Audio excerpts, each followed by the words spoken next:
Hello, everyone. All right, I think it's about time to start. We've got a decent number of people here. I hope you can all hear me well.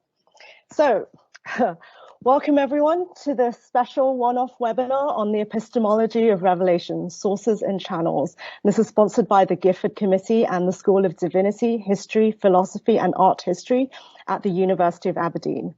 So first of all, my name is Melissa Tan. I am a doctoral candidate here at the School of Divinity, History, Philosophy, Art History at the University of Aberdeen. And also we have Rachel Danley as well. You won't see her at all, but she is helping to do all the technology this afternoon. So the fact that you can see and hear me is all due to her. Okay, so before we begin, let me briefly give you an overview of how the next 3 hours will go. So in the first hour, we will hear from our 4 expert panelists, whom I will introduce in a moment. Then we will take a 10-minute break, during which time you can stretch your legs, get another cup of tea. Also, if there are any questions that you had arising from that first hour, please feel free to use the Q&A chat function there. Oh, so it's the Q&A function, and we will get your questions. Okay, so that will be our only break, as we will move through the second and third hour without a break. Okay, so after the break, we'll come back and the panelists will then spend some time responding to your questions. Now, we actually had some really good questions submitted when you were registering. So we're going to begin with those first. And then if there's time at the end, we will move to the ones that were posted during the break. And then in the third hour, we'll give each panelist time to share their thoughts regarding on future directions of this field of study. And that's going to be when it's fun, because I think they just have a couple ideas to ruminate. So that's how the webinar will end. So let me introduce our panelists today. First, our keynote panelist is Professor Annette Yoshiko Reed, professor in the Skirball Department of Hebrew and Judaic Studies and the Department of Religious Studies at New York University. Next, we have Professor Randi Rashkover, Nathan and Sophia Gominic Professor of Judaic Studies at the College of William and Mary. Our next panelist is Professor Muna Tatari, Junior Professor of Islamic Systematic Theology at Paderborn University. And finally, we have Dr. Edward Epsen, the Lord Gifford Fellow in Natural Theology at the University of Aberdeen. And this webinar is the brainchild of Dr. Epsen, so we're very grateful for his lead in the planning and preparation of this event. And so without further ado, I will hand things over to Professor Reed. So it's over to her. Thank you so much.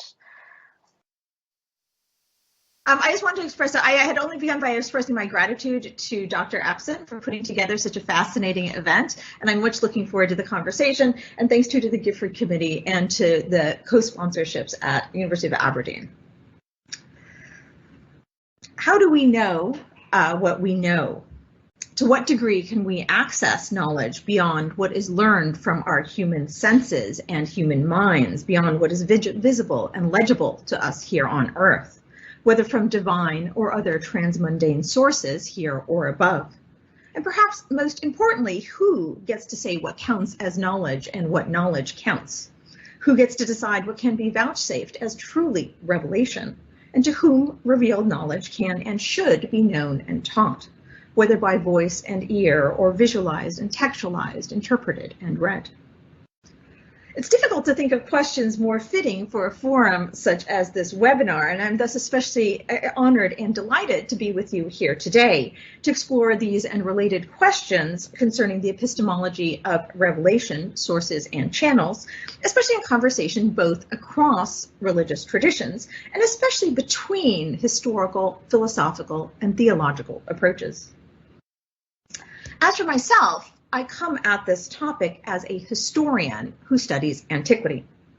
And thus, to get our conversation started here with an eye to mapping some of the major issues and dynamics here at play, I'd like to take us back to what I personally find to be one especially potent and poignant historical moment in antiquity, when such questions about knowledge, epistemology, and revelation sparked cross-cultural debate, imperial contestation, and local textual creativity, with particularly compelling results, in addition, some of which rippled and echoed forward with intercultural as well as interreligious results and consequences for centuries thereafter.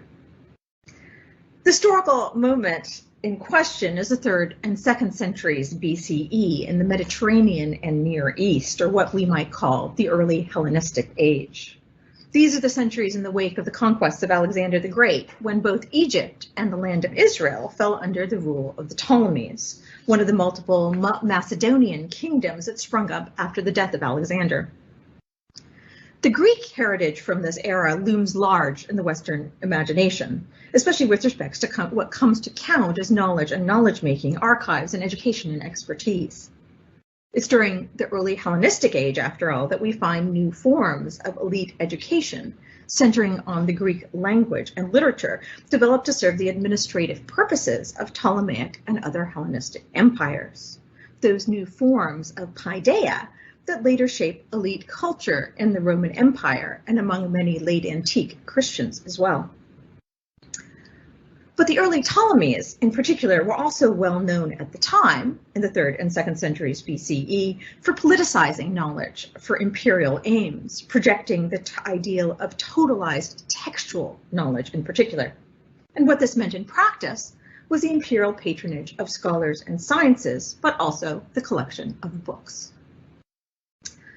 Tim Whitmarsh and other classicists have noted how Ptolemaic Alexandria was marked by an archival sensibility, whereby the literary heritage of the Greek past, and foremost Homer, were subject to intensive text critical and textual study, but also came to be elevated as the curricular core of an ideal of education as central for the making of elite men, including the remaking of non-Greeks as Greek, forged in the image of a remembered Athenian past.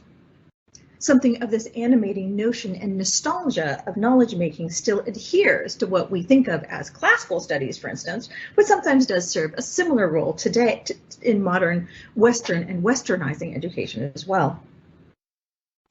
But this was not the only lasting effect of the imperial politicization of knowledge by the early Ptolemies. Indeed, the most famous example remains the Library of Alexandria. Already in antiquity, as Alexandra Schultz has recently shown, this library was just as much myth as reality. But the myth matters. It speaks to the effectiveness of Ptolemaic imperial ideology, while also pointing to a broader trend at the time towards the valuation of books as precious objects in their own right, not just serving as scripts or aids for memory, but embodying the power that can really come with the claim not just to know, but to possess knowledge. From the Roman period to the present, the Library of Alexandria remains potent as a symbol, reimagined ever anew in the shifting dream of total knowledge accessible in books, but also adduced as exemplary of the gap between this ideal of total knowledge and the fragmentation of our reality. And thus it has been dramatized in memory, too, as a symbol of all that can be imagined to have been known in the past, been neglected or forgotten, burned or destroyed, ever lamented, long lost, yet ever longed for. At first sight, these Ptolemaic imperial transformations of older Greek knowledge might seem to exemplify an epistemology that does not appeal to revelation. This is a question to which I'll return at the end by means of some attenuation. For now, however, it suffices to note the striking contrast with what we see in the Jewish literature of the very same time, which is no less monumental, but rarely discussed in concert. What is much discussed, of course, are the earliest known Jewish writings in Greek, which hail from the same period. In the 3rd and 2nd centuries BCE, a Jewish community was flourishing in Ptolemaic Egypt and in the city of Alexandria in particular, as most famous from the Septuagint and the Epistle of Aristeas, the latter of which is the oldest source from anywhere to mention the Library of Alexandria and its totalizing claims.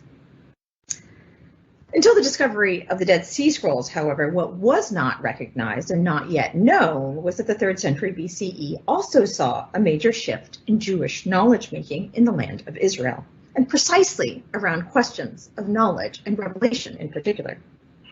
This is the period to which we can now place the emergence of Jewish apocalyptic literature, which strikingly claims to preserve knowledge revealed by angels or in dreams, and thus marks a radical transformation of earlier biblical understandings of the sources and channels of knowledge. From the Aramaic fragments of 1 Enoch, discovered among the Dead Sea Scrolls, for instance, we now know that the very oldest Jewish apocalypses are not those that focus on history and the end of the world. Predating the biblical book of Daniel, for instance, and hailing from the 3rd century BCE, apocalypses are apocalypses associated with the antediluvian scribe Enoch, such as the Enochic astronomical book and Book of the Watchers, and they claim knowledge foremost about the cosmos. They include revelations about topics we rarely associate with Judaism, such as exemplified by their very intensive concern for astronomy. And they also take on other topics that are totally or largely ignored within early biblical literature: demonology, angelology, geography, uranology, the winds, the soul, the afterlife. What we see here, in other words, is a sudden and striking expansion of the epistemological scope of Jewish writing. What these texts claim for the Jews is a totalizing scope of knowledge that goes far beyond the scope of Greek paideia, including on topics such as astronomy that were valued by the Ptolemies as well. The confluence is perhaps not coincidental. The appeal to Enoch, after all, allows for this knowledge to be traced far beyond, and most importantly, before the history of the Greeks, back into the deep past, into the days before the flood. In this, moreover, the Jewish authors of these apocalypses make a claim that parallels other Near Eastern scribes writing under Hellenistic rule in the 3rd century BCE. Over in Seleucid Babylonia, for instance, Berosus is making the same claim at the same time for Babylonians, in this case claiming that it's the Babylonians who have unique access to a total archive of knowledge from before the flood, due to its teachings in that case of Oannes. These Jewish apocalyptic texts, however, go one step further. Enoch is not just ancient, vouchsafing Jewish knowledge is far broader and older than the Greek knowledge hailed by Hellenistic empires. What is claimed of Enoch in these Aramaic Jewish apocalypses is that he learned about astronomy from none other than Uriel, the very angel who governs the cycle of the stars and moves the celestial bodies across the skies. Enoch learned about geography from having taken a tour to the furthest corners of the earth, guided by those very archangels who rule these domains. He knows about the structure of heaven because he traveled there, brought up by none other than the very God who created the cosmos itself. His knowledge is multiply vouchsafed, firsthand eyewitnessed, authorized by angels, confirmed by the divine, and the Book of the Watchers in particular claims to be his first-person account, and also stresses a completeness that is grounded in his unique experience and authority. I saw everything, Enoch there informs us, and I understood everything that I saw. This certainty, moreover, is linked to his description as a professional scribe, who learns from angels who are described as also like scribes. His claim to knowledge coheres thus to what is claimed of his books. The power of writing thus does not just bridge the divide between present and past, living and dead, crossing the radical rupture of the flood. Writing also has the power to bridge the divide between heaven and earth, making divine knowledge accessible to humankind in true and trustworthy physical forms. Circulating on earth is what are claimed to be the most ancient of human books, cultivated especially among the Jews in a line of Jewish scribes from Enoch to his son Methuselah to the readers present.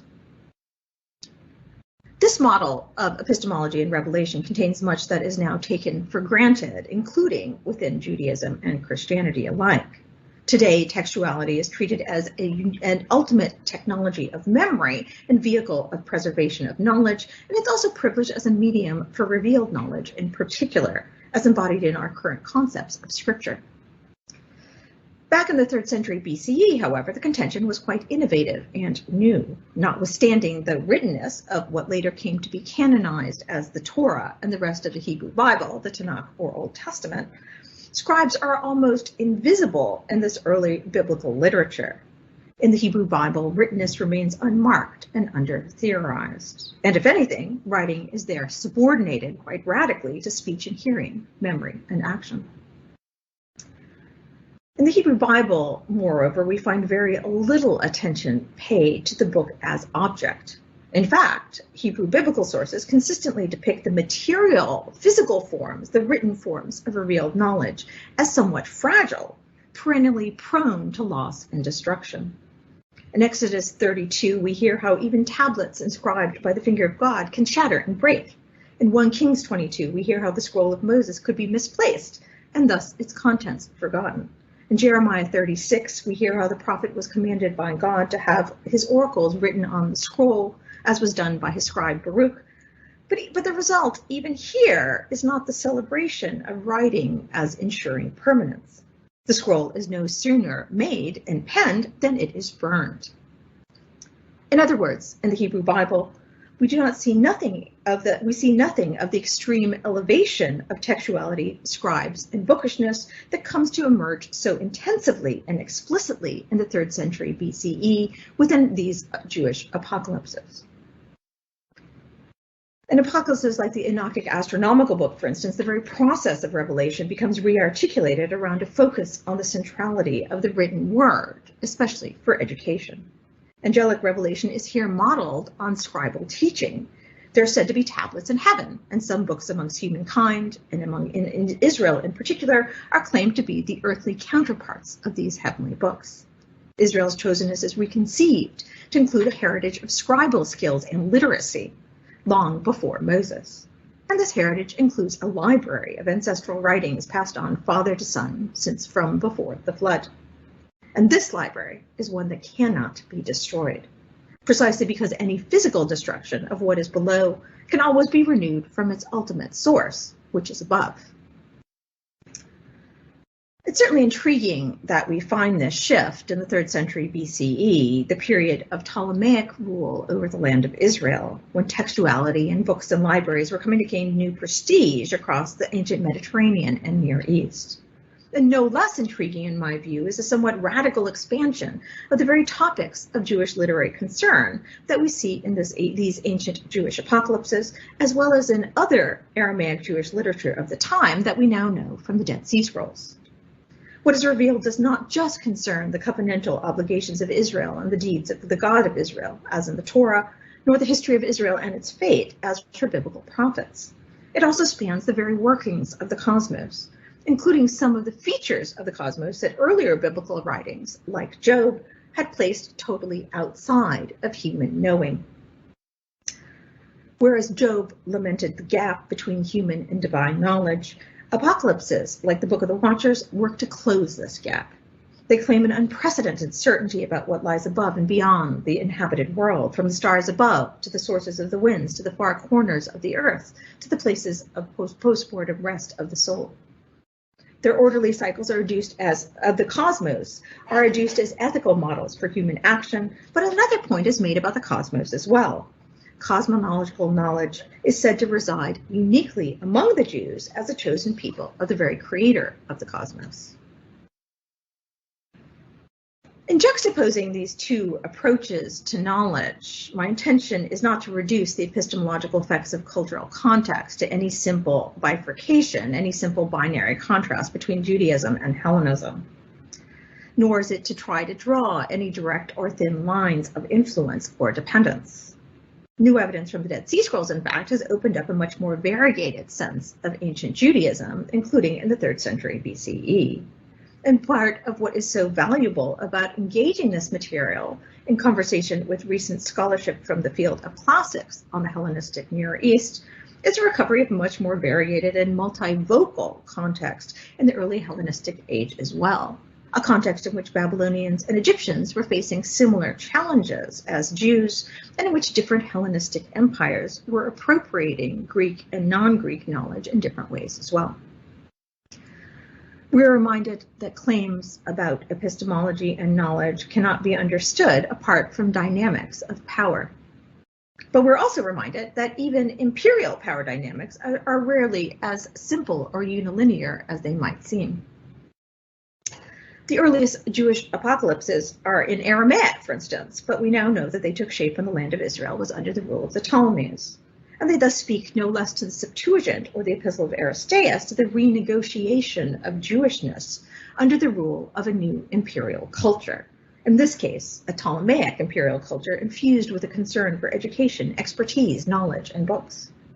Intriguingly, moreover, much of the knowledge that is here claimed to be revealed, and especially the astronomy, which is claimed to be revealed, is largely Mesopotamian in ultimate origin.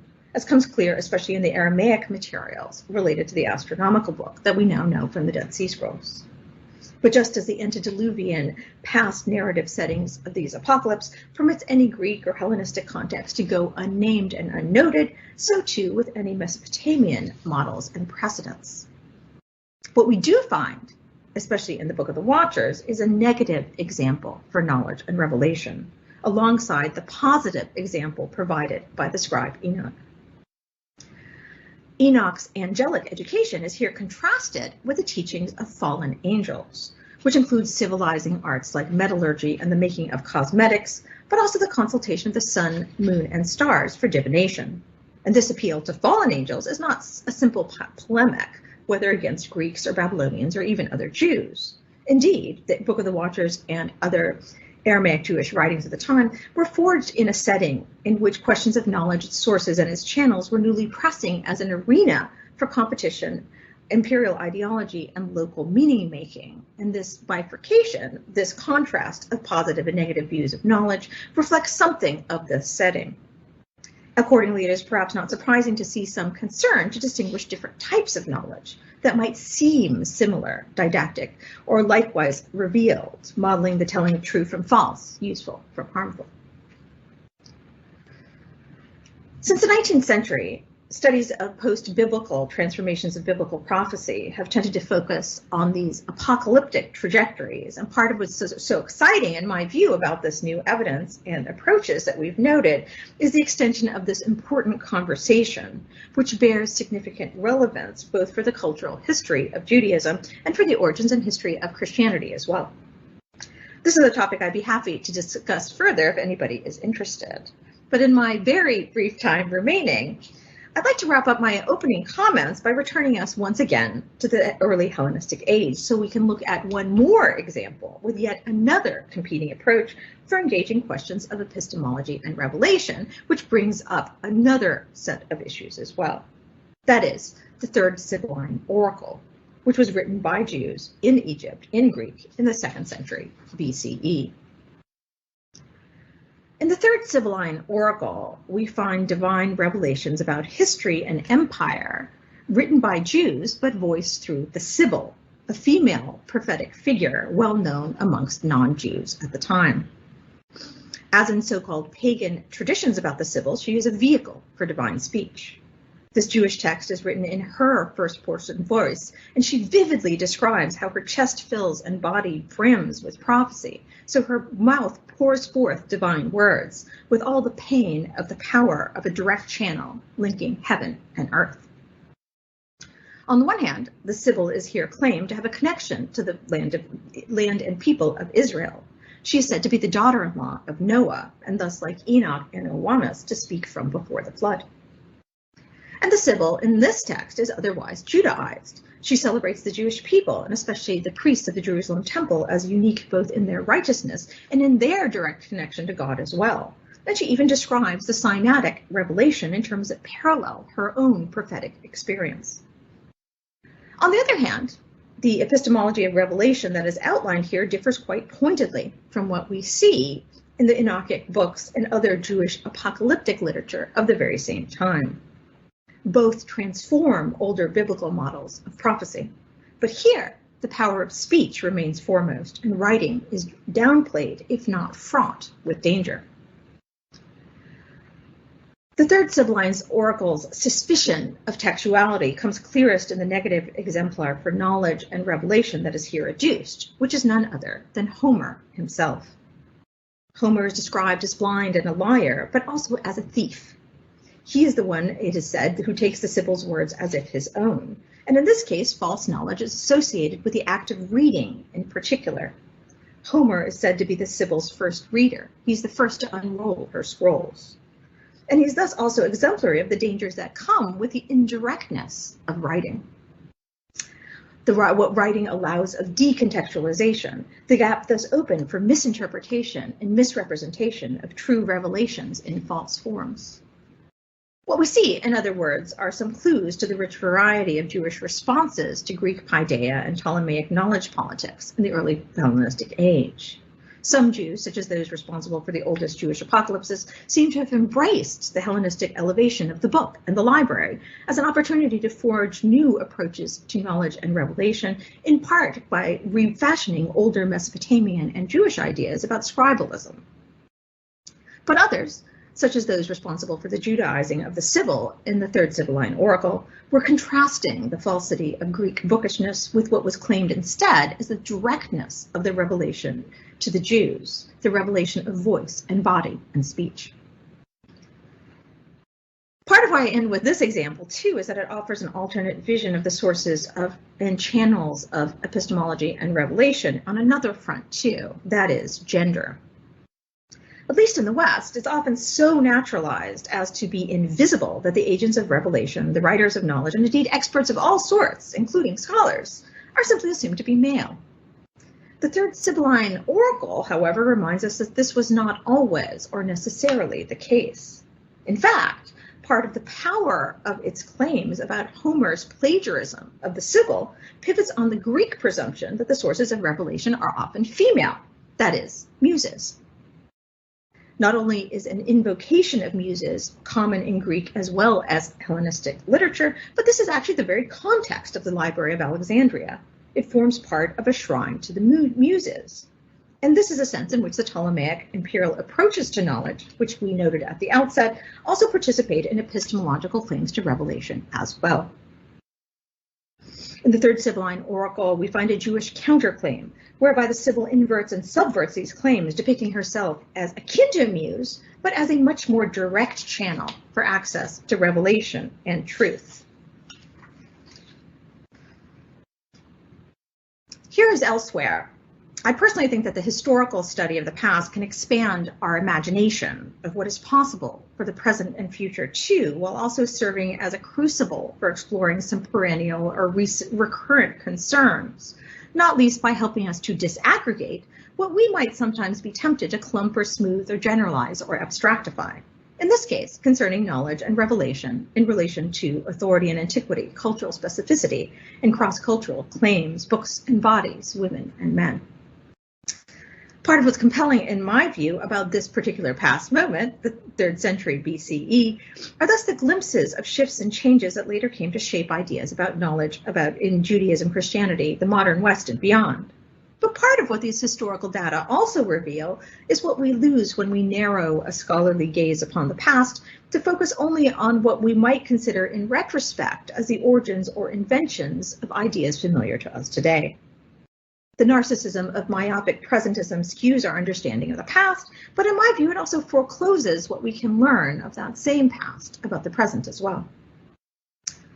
Much of what makes the Jewish literature of the 3rd century BCE so fascinating, for instance, in my view, is that this is a period not yet shaped by what came to be consolidated and collected as the Bible, a notion that has now monopolized much of the modern Jewish and Christian discussions of revelation.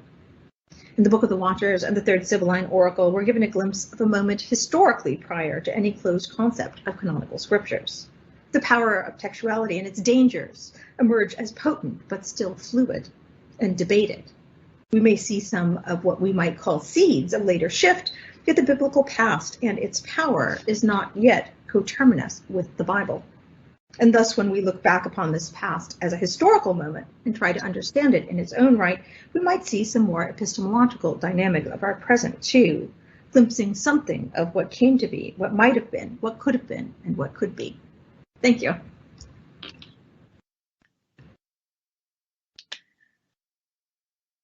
Okay, I think that we are smoothly shifting on to the next. Thank you, Dr. Reed. That was a wonderful way to start today's seminar. Can everybody hear me? Okay, great. So good afternoon or morning to everyone. We're going to have a real historical shift in key now, 0 to 60 from antiquity to modernity. Many thanks to Edward for organizing and thinking about today's event. In the few minutes that I have today, I'd like to, one, introduce you to what I take to be the most recent instantiation of epistemology of revelation in the early 20th century. See what I mean? 0 to 60. Two, offer a plausible account of the intellectual conditions of this focus. And 3, identify the failure of this version of the epistemology of revelation. Later, in our third hour, I did write a formal response. I will outline ways beyond this particular approach to the epistemology of revelation that more adequately comport with a contemporary account of what we'll talk about as rabbinic reasoning.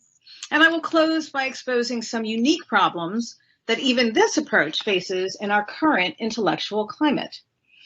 In his 1921 Star of Redemption, Franz Rosenzweig exhorted philosophers and theologians alike to move away from what he claimed was the Enlightenment's tendency to, quote, rob miracle of its authentic essence, unquote, and ignore and deny the reality of auctoritas or of revelation. In his famous essay, Symbolic and Sacramental Existence, Martin Buber expresses a similar desire to revitalize the meaning of divine revelation.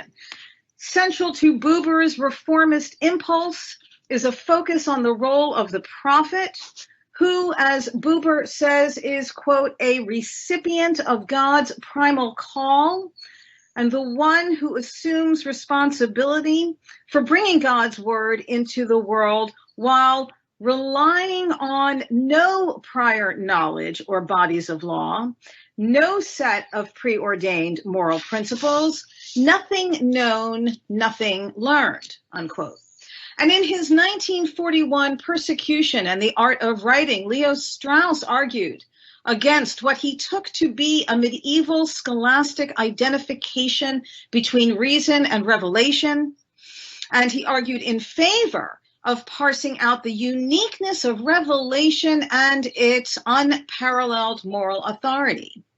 According to Strauss, quote, only before the reality of the divine can persons overcome their own interests and be obligated to duties absolutely, unquote. Certainly, it's not difficult to see how these modern Jewish voices echo Karl Barth's call for a reformist return to the word of revelation, as expressed in the reverberating 9 of his epistle to the Romans. In many respects, what today we might refer to as the epistemology of revelation has its modern roots in this early 20th century focus on revelation. Rosenzweig, Barth, Strauss, Buber each demonstrates an interest in what it might mean to say that persons know or have access to revelation. Even so, their shared focus on an epistemology of revelation takes a curious form. Instead of engaging into an investigation into the conditions of the possibility of acquiring knowledge of revelation, all 4 thinkers reject this approach and replace it with an investigation into the conditions of the possibility of our not knowing the God of revelation. Despite the apparent oddity of this inquiry, such an epistemological angle makes sense in light of each thinker's insistence upon the wholly other character of divine revelation. Nonetheless, this substantial overlap between the thinkers and their common concern to attend to the significance of revelation warrants further analysis.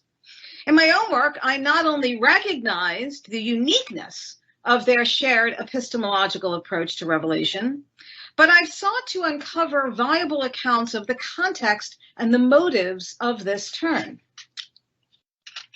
Surely, an appreciation for the influence of Immanuel Kant's account of the theoretical limits of human knowledge about God offers one immediate explanation for this shared focus on revelation and the dramatic divide between it and human knowledge. In many respects, Kant's analysis of practical reason is itself an answer to the question of the conditions of the possibility of our inability to know God. Since for Kant, practical reason's divine postulate remains outside the bounds of theoretical reason. Still, whence Kant's view? My consideration of this point inaugurated the analysis I've developed in my most recent monograph, Nature and Norm, Judaism, Christianity, and the Theopolitical Problem.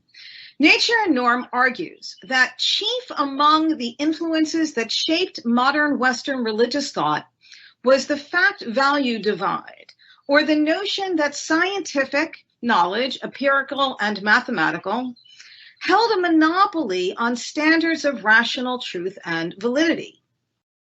Early on, modern philosophical thinkers like Spinoza and Hobbes drank the fact-value divide Kool-Aid without question.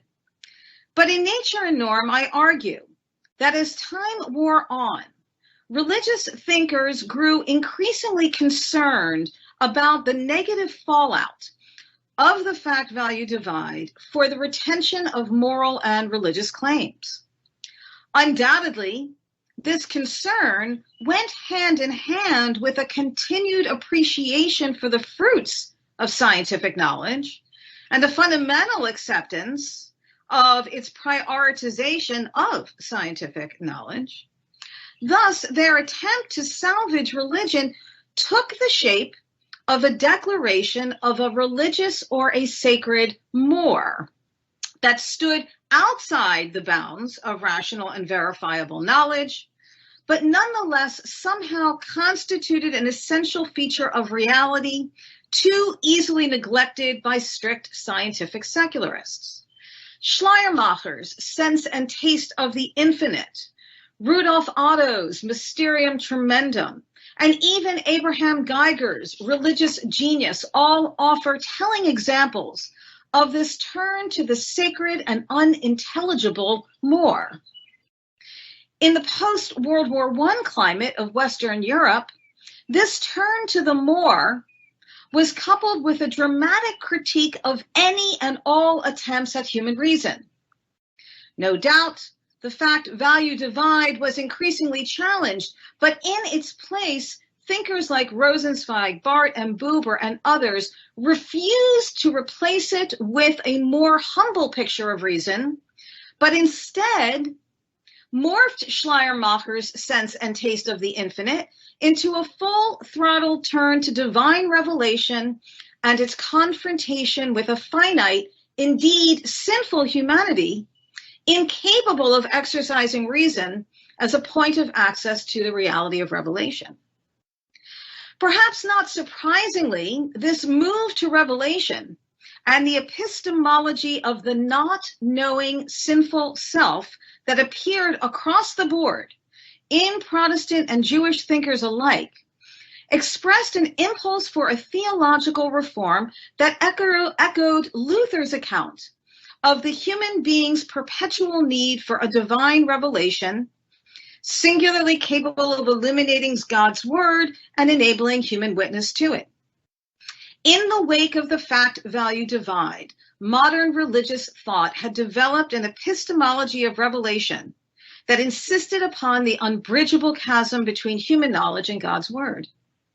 It might seem strange to identify the modern epistemology of revelation with this moment in theological history. Even so, I maintain that these negative epistemologies constitute the modern point of reference for this field of inquiry, even if they function more as a response to a philosophical crisis around the knowledge of God than present a workable foundation for it.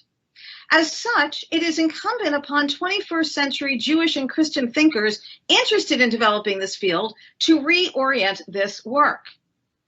More specifically, the epistemology of the sinful self gives rise to antinomous theological positions. For example, Rosenzweig's hope to ground a renaissance in Jewish legal observance upon a recovery of a biblical revelation makes little sense given his insistence on the holy other God of revelation.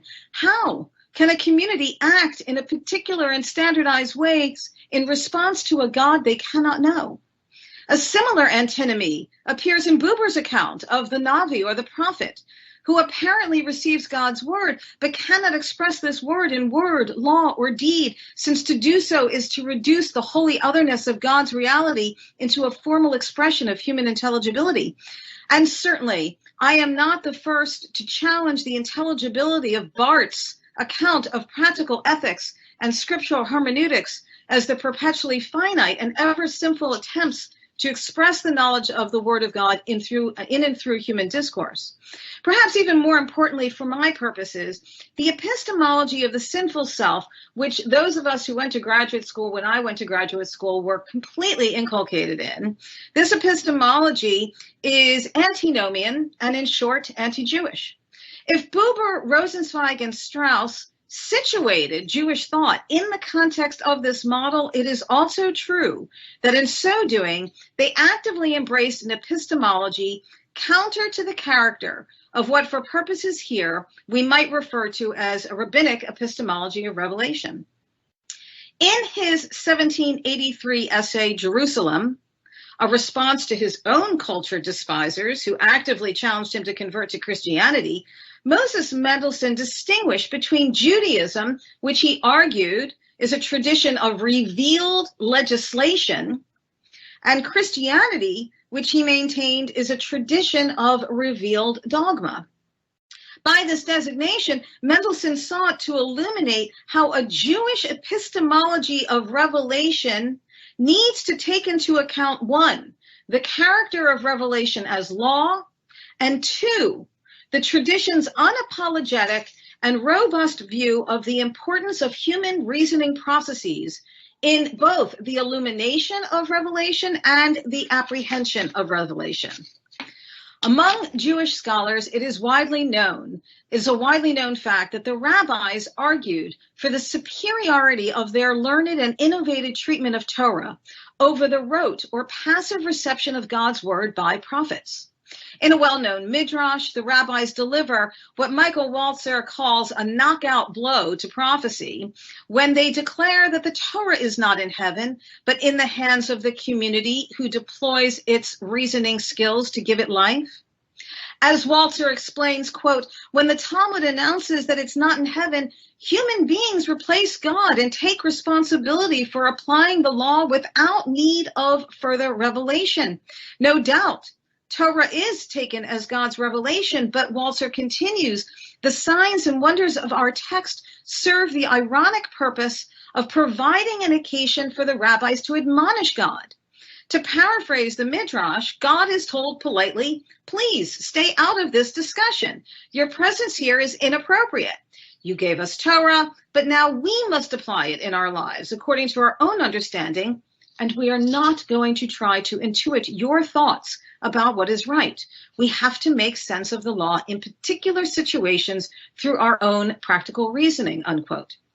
Fortunately, an appreciation of the rabbinic challenge to the modern Western epistemology of the sinful self is not only important for an investigation into a Jewish epistemology of revelation, it is philosophically warranted. In my time during the third hour of our session, I will present the basic features of this argument, or the claim that in our current intellectual climate, Jewish thinkers are poised to advance a rabbinically affiliated epistemology of revelation, all the while that they appreciate the impact of the contemporary intellectual context on this retrieval. So I'll give you that second part of the argument a little later on. And now I turn it over to Hannah. Muna, thank you very much. I'm already excited listening to the wonderful papers that you presented. Thank you very much, Ed, for planning this webinar and for inviting me. I hope to add something interesting from the perspective of Islamic systematic theology. And I would like to start with a quote of Fazlur Rahman. I start the quotation. But orthodoxy, indeed all medieval thought, lacked the necessary intellectual tools to combine in its formulation of the dogma the otherness and verbal character of the revelation on the one hand, and its intimate connection with the work and the religious personality of the prophet on the other. That means it lacked the intellectual capacity to say both, that the Quran is entirely the word of God and in an ordinary sense, also entirely the word of Muhammad, unquote. So I would like to start with this quotation and take you briefly through some key arguments which I found interesting for our conversation. So Rahman's statement can be reformulated as a request to scrutinize the understanding of the revelation taking place between God, the unconditioned, and God's creation, the conditioned, and to figure out the appropriate expressions which reflect the state of art of epistemologies in different times and contexts, which means, in other words, that the Quranic text as the highest authoritative source of revelation remains a part of Muslim dogma. The attention is drawn to the ongoing process of human beings for understanding both its nature and its content. To unfold his concern, I would like to go back to ancient Greek and to start with Plato. Scholastic Islamic theology is framed to a huge extent by ancient Greek philosophy and benefited also from this encounter.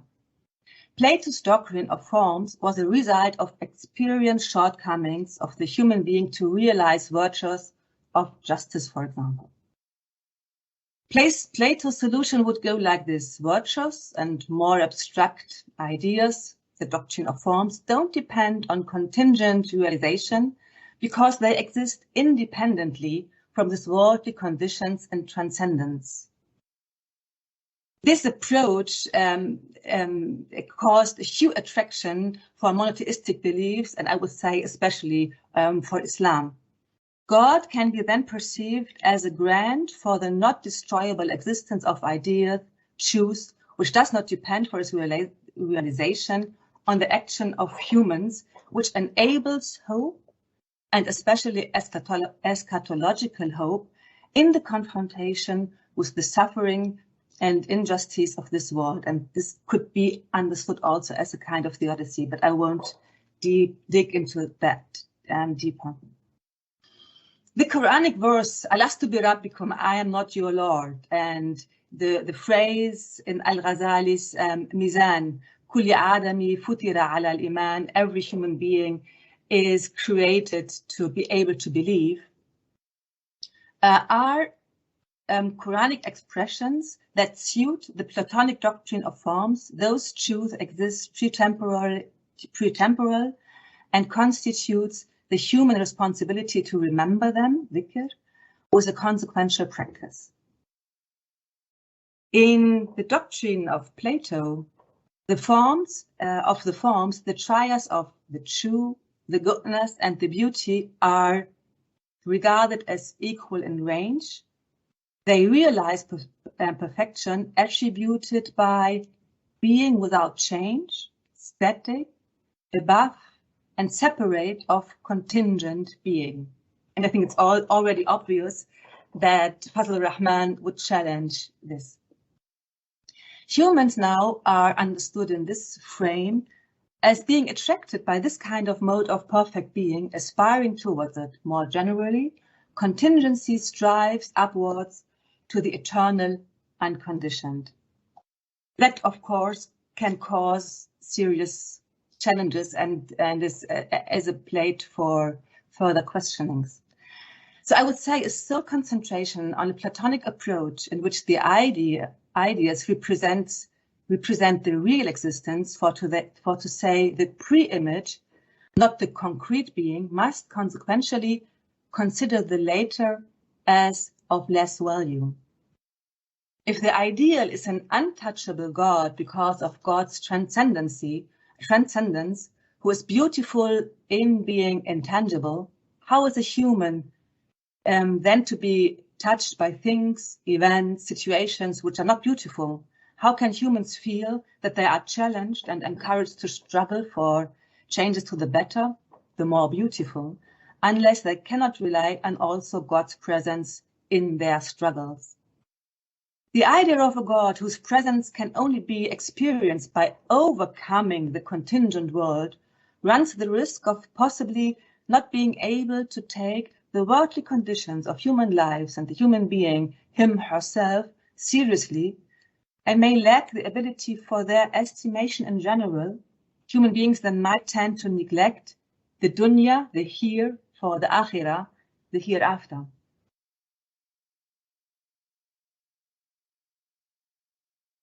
Having said this, and looking for probably ways to take that discussion further, I would like to introduce at least briefly two approaches that are process theology and panentheism.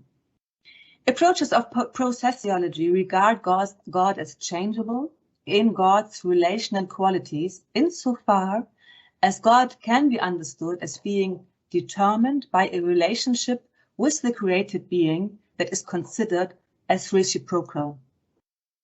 And then that would be a frame which panentheism would come in. The idea of God's independency is nevertheless maintained. Process theologians state that it's only by combining the two poles in a concept of God that the idea of God encompassing the entire reality and getting involved in it can be defeated. And it's interesting that Ibn Arabi, a theologian and mystics from the 13th century, tried to deal in that regard with the interesting concept of God. He unfolds the idea of a bipolar mode of being of God, starting from the following Quranic verse. Nothing is like unto him, and he is the hearing and the seeing.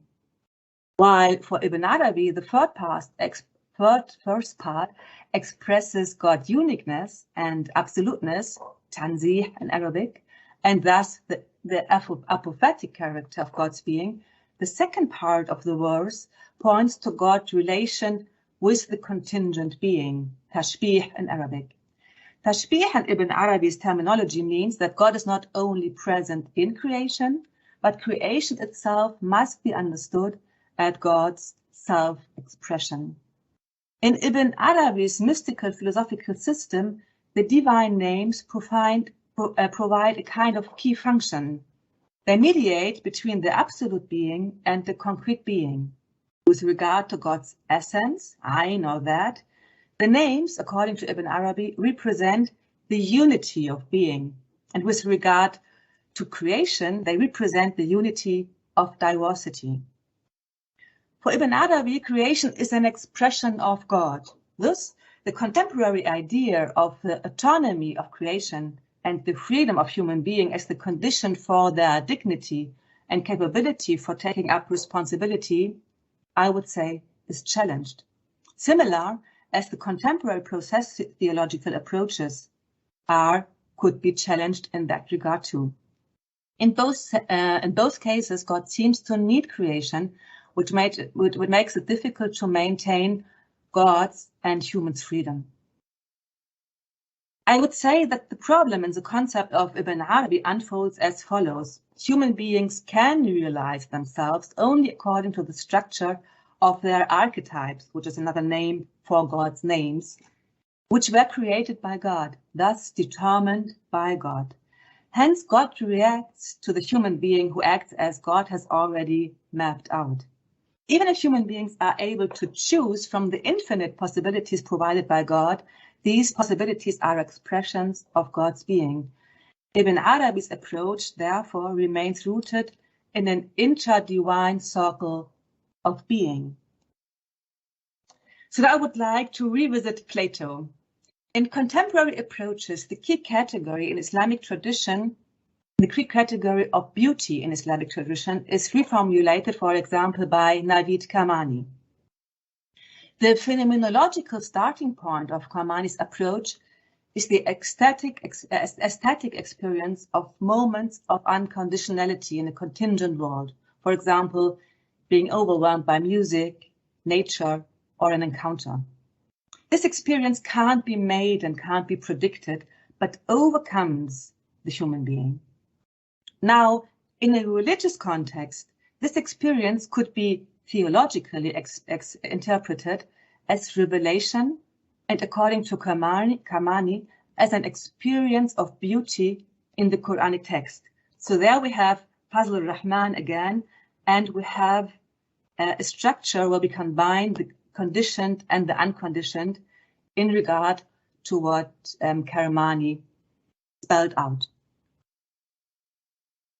On the one hand, the concept of Karmani opens up for the contemporary idea of the autonomy of creation and the freedom of humans as the condition for their dignity and capacity for taking up responsibility. On the other hand, the tellers of the experience of beauty remain still underdetermined, as I would say, in regard to the idea of an engaged God in history, which could encourage human beings to also engage. And to close my impulse, the diagnosis of the concept, which I would diagnose like this, could lead to additionally take into consideration impulses from Islamic liberation theology and Islamic political theology as a means to a meaningful understanding of the concept of revelation and its possible impact on human lives. And this is, of course, a discourse which always has to be continued. Thank you very much for your attention.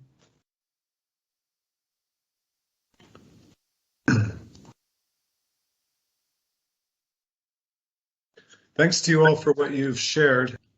So I come at this subject as someone who works in philosophy of religion and theology, and my interests in it are shaped partly by what's already been accomplished in these fields, and partly by a growing awareness of the limitations of what these fields can hope to accomplish in regard to questions about the epistemology of revelation, so long as they continue to work in isolation. Let me begin from the perspective of theology. So theology is concerned with the exposition and understanding of doctrine, at least Christian theology. I'll speak for that.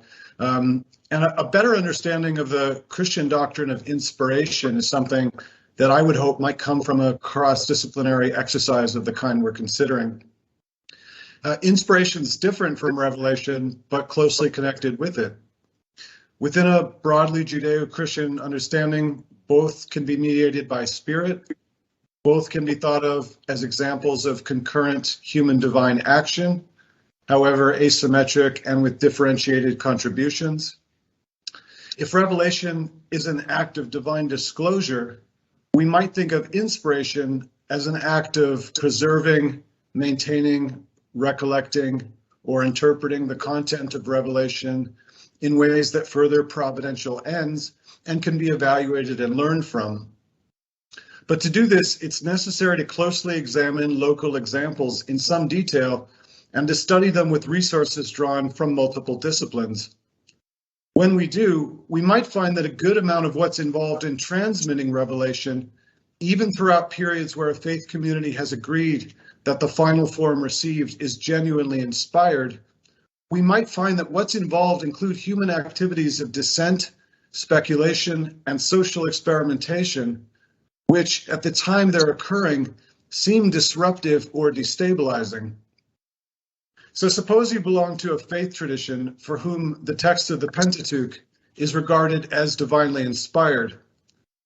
Even if you believe it has sources in extraordinary revelation, if you're going to believe that its text was intelligible to its original human audience, then it had to assimilate their conceptual resources. And if this understanding was not only an accident, but an aim of the revelatory speech act, however ecstatic and visionary it might have been, together with the further aim that this understanding be transmissible, then its content had to take a form that could be remembered, retold, and renewed across generations. It would have had to modulate living among the people who would transmit it. And this modulation of living had to reciprocally shape the understanding of the people renewing it in light of their ongoing encounters, discoveries, trials, social arrangements, and changes of circumstance. If this is correct, and it hardly seems controversial, then we might expect there to be recurring patterns in the transmission of revelation, even at the local and synchronic level. For example, historians know that imperial colonizing, the growth of trade routes, transhumance, and migration can affect religious convergence. And having a shared literary tradition can provide the occasion for often bitter polemics, satire, subversions, inversions, and acts of repurposing that manifest themselves in craft-bound discourse, in legends, exegesis, homiletics, and the ordinary areas of life affected by these. Speaking theologically, revelation and inspiration are determinate kinds of providential divine action. That is, action with effects manifest within the cosmos or created order. So take revelation. You might expect it will divide along the same classifications as all providential divine action. So we can distinguish general and special revelation. This has to do with the scope or scale of the historical events that we're considering the divine action to be concurrent with. So we might take the appearance of the moon in the sky to be general because it's accessible to everybody. And we might take Pharaoh's dream to be special because it's only accessible, at least initially, to Pharaoh. This general special distinction has to do with the manner of disclosure. But we can also distinguish ordinary or miraculous manners of disclosure. So both the appearance of the moon and a dream might be ordinary. But when dreams happen, they're private, but dreams can happen to anybody, and in fact, they happen all the time. On the other hand, being spoken to by a formless voice out of the midst of a fire is extraordinary. We can distinguish modes of inspiration similarly. So ordinary inspiration could be sparked by comparing events of the recent past with older events of cultural memory and finding that they conform to a common pattern, say of exile from Canaan to Egypt and return. Once the parallel is drawn, the older parallel with its motif complexes and their internal configuration can guide the search for meaning and insight in the more recent, or conversely. But an act of inspiration to interpret a dream, say, might well be extraordinary if the dream contains a divine message in a complex of symbolic relations that have no preceding key or cipher, or if the message is symbolically simple to the point of being gnomic. So using these distinctions, we can see that some acts of revelation will be general and ordinary, special and ordinary, and special and extraordinary. The category of general and extraordinary is one that we might expect to be very rare indeed, such as the already creation of the heavens and the earth, or the not yet new creation of the heavens and the earth, and similarly for inspiration. So I mention all of these distinctions because I think if we keep them in mind, and if we're willing to recruit historians as collaborators, we might be able to renew religious epistemology in a certain way. Philosophers of religion used to talk about patterns in the way revelation is historically channeled. You find this in the early modern period among European philosophers who are engaging in apologetics.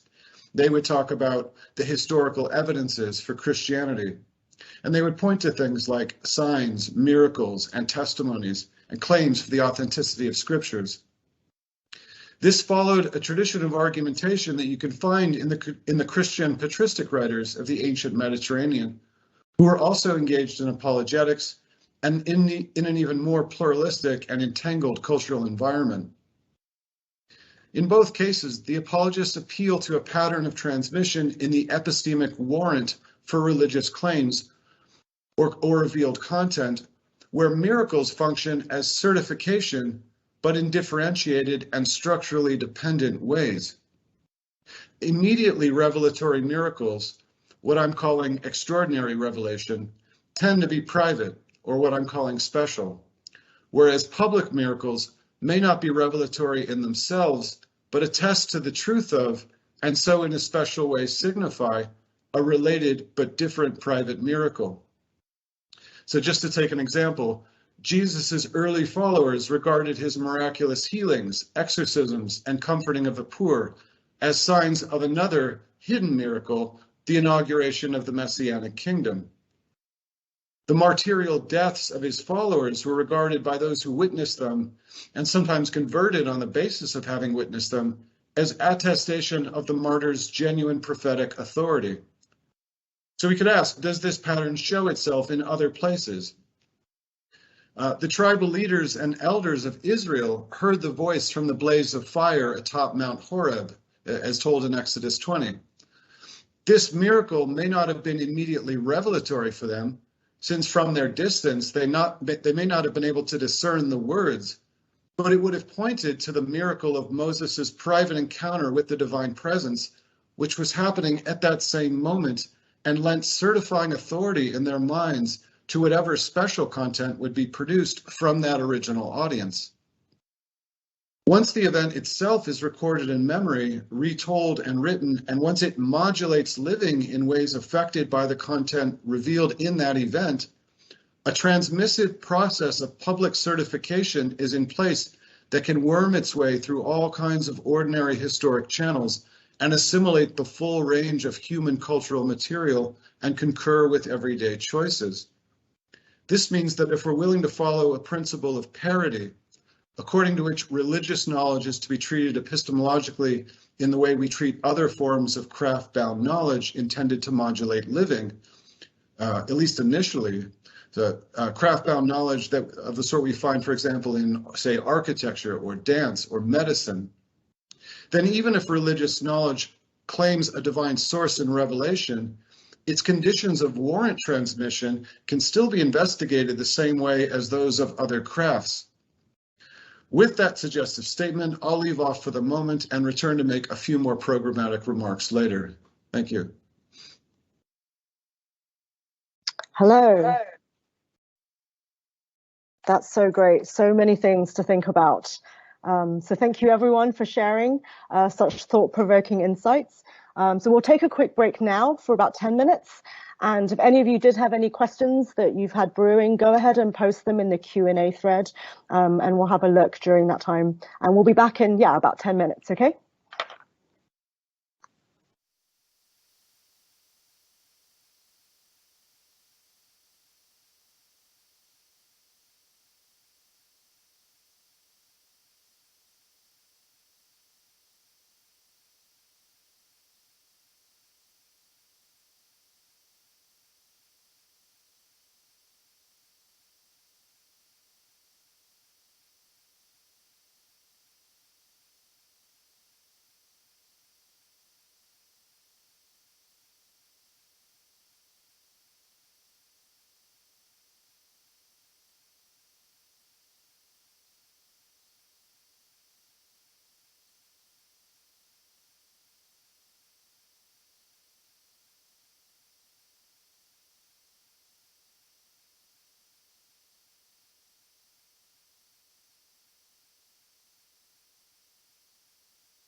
All right, let's get back from our break. Let's see. So we have quite a lot of good questions. So we're going to start with the ones that came in during the registration period. Rachel's going to post the question in the thread so that you can all read it, but I will also read it out aloud as well. Oops. Okay, so the first one is this. Does your tradition propose a means of scrutinizing or assessing revelation, whether it's the content or the mode or messenger? And if so, how so? Yep, there you go. It's in the Q&A for everyone to read. So, panelists, who would like to go first? This feels like school. All right, Professor Rashkover. Okay, I don't know how to raise my virtual hand, but I mean, it's just to give you. You probably hear the lawnmower. Hold on a second. There's sort of a textbook answer to the question. I would love to be able to see the person who asked the question. So wherever you are, I mean, the textbook answer is, of course, absolutely. And just to make things maybe a little bit more, a little grainier. The revelatory tradition is not only expressed in Judaism legally, it's also expressed politically. That is to say, it's materialized politically and juridically. And in its political materialization, there is, in effect, a system of checks and balances. So the political manifestation of Judaism doesn't take a singular form.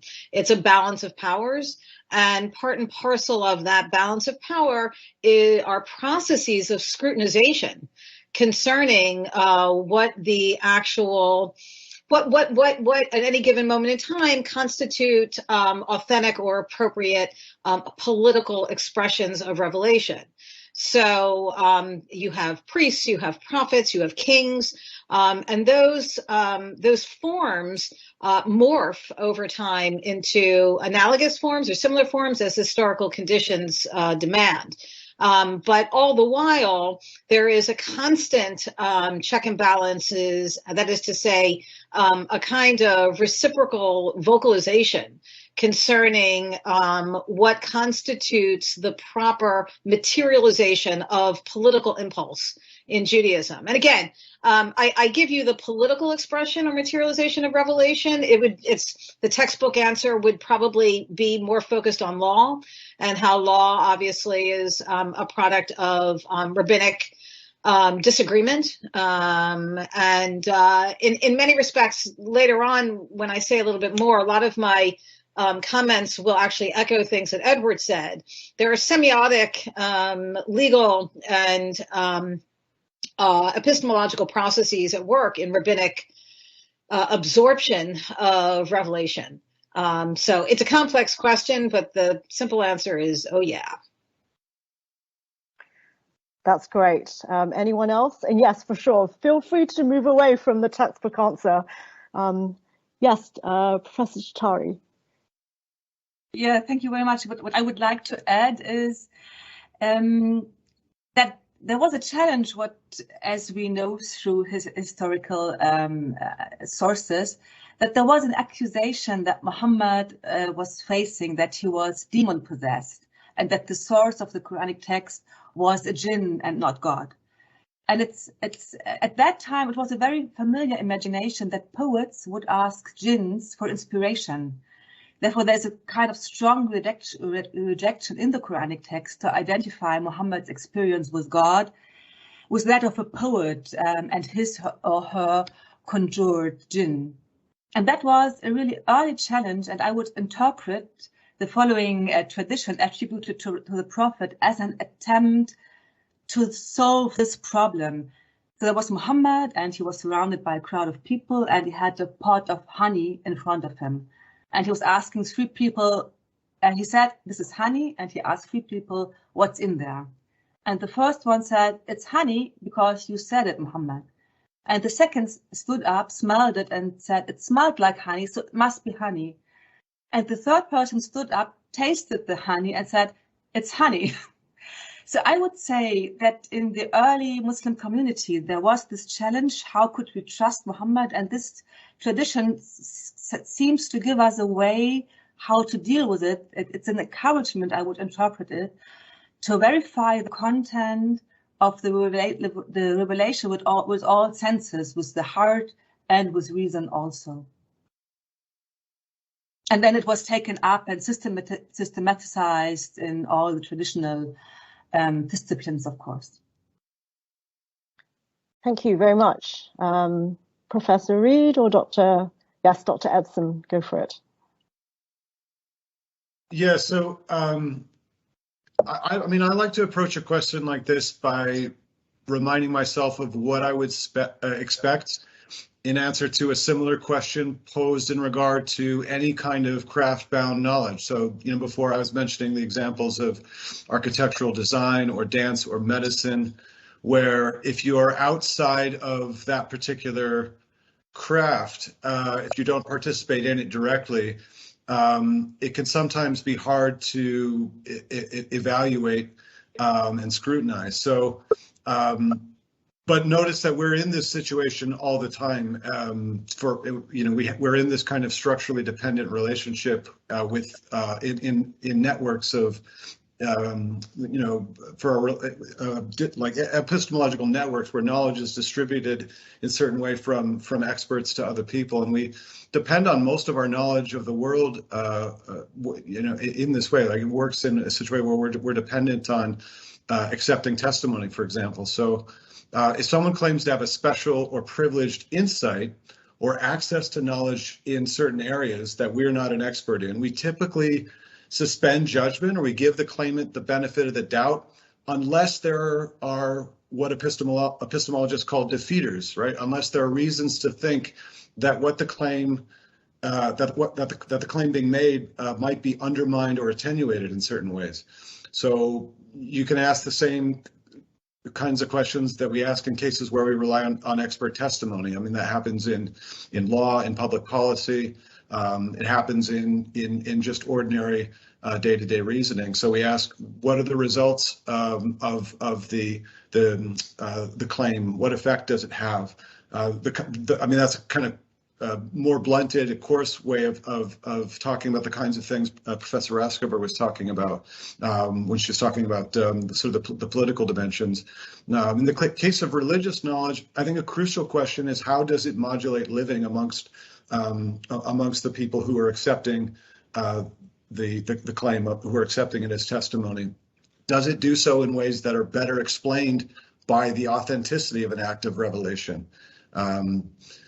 And if we ask better explained to whom, then we're reminded that perhaps our first responsibility is to attempt to understand how the epistemic situation was evaluated by the communities whose living was being modulated by the claim in question. So maybe it's helpful too to take an example that's ordinary in the extreme. So if we consider autobiographical details of a person's life, if someone tells you something about their life, there may be no independent evidence for it because they were the only person who was there to experience it in the first place.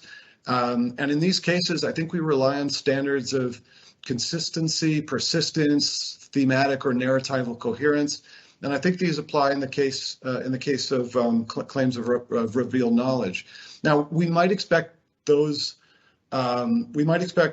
in the case of revelation, because the purported source is beyond our human cognitive limitations, that there is going to be genuine novelty and disruption and no way from the precedent of what we already know to see what's being revealed as consistent or coherent with it.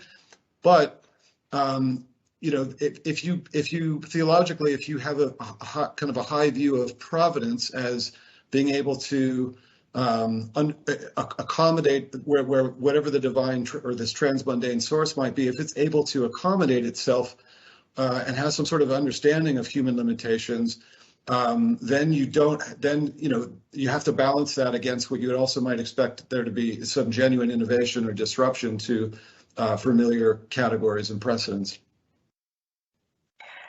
Professor Rashkover, redirect. I just want to respond to Edward's brilliant answer, really, and just modulate it a little bit. So earlier in the comment, you said something to the effect that if, in effect, looking at this crafts model, if in effect an event occurs that causes some kind of that is not easily grasped or apprehended within the categories of that particular profession or that particular craft or that particular language game, however you want to say it, you said something to the effect that it could be easily absorbed. And then later on in the comments, you said that we give somebody the benefit of the doubt who articulates a claim that is not necessarily commensurate with the linguistic conditions of the language game that in effect they're operating within. And then down the road, you said something to the effect that oftentimes revelations take that particular kind of form, right? That they surely very much in the sense that Muna was suggesting, oftentimes we're not going to trust what a prophet says, or we're not going to entrust an expression of a new revelation. And I epistemologically, I just want to add that I think part of the reason that there's a tension between your portrayal of that particular kind of occurrence, something that's not commensurate with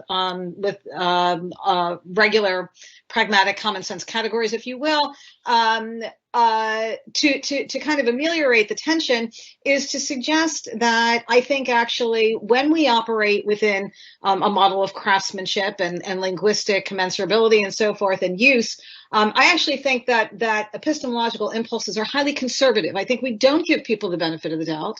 I think it's very, very difficult when somebody comes along and says, I have a new revelation. It's very, very difficult. And moreover, I think that what makes it epistemologically more plausible that a community might be willing to absorb an articulation of an event or a claim that's not immediately commensurate with their terms is that the community's discourse is itself under a degree of crisis, that the community's discourse itself is not necessarily operating optimally such that the emergence of something that seems to be very different to that ongoing discourse could actually be construed as something like revelation or work of divine providence. So again, and this would be something that Annette would know much more than I do, but if one looks at burgeoning rabbinic Judaism and burgeoning Christianity in the first century, one could argue that partly what contributes to the radical innovation of rabbinic Judaism and Christianity vis-a-vis the biblical view is that those discourses were in crisis, that the biblical discourse was in crisis. And so because it's in crisis, there is an openness or there's a greater willingness to entertain articulations that don't necessarily comport with the categories at hand. So I think that epistemologically, considering this notion of crisis of discourse, which is a pragmatic result of changing historical conditions and a whole bunch of other conditions that disrupt semiotic operations, is a really important thing to think about.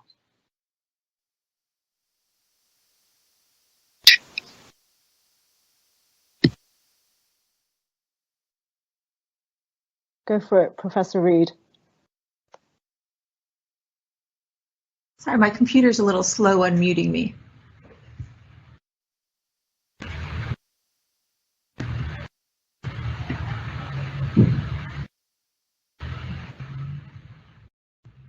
Yes, we can hear you. You can hear me. Okay, sorry. For some reason, when I click the thing, it takes a while to get into effect. So let me know. So you can hear me?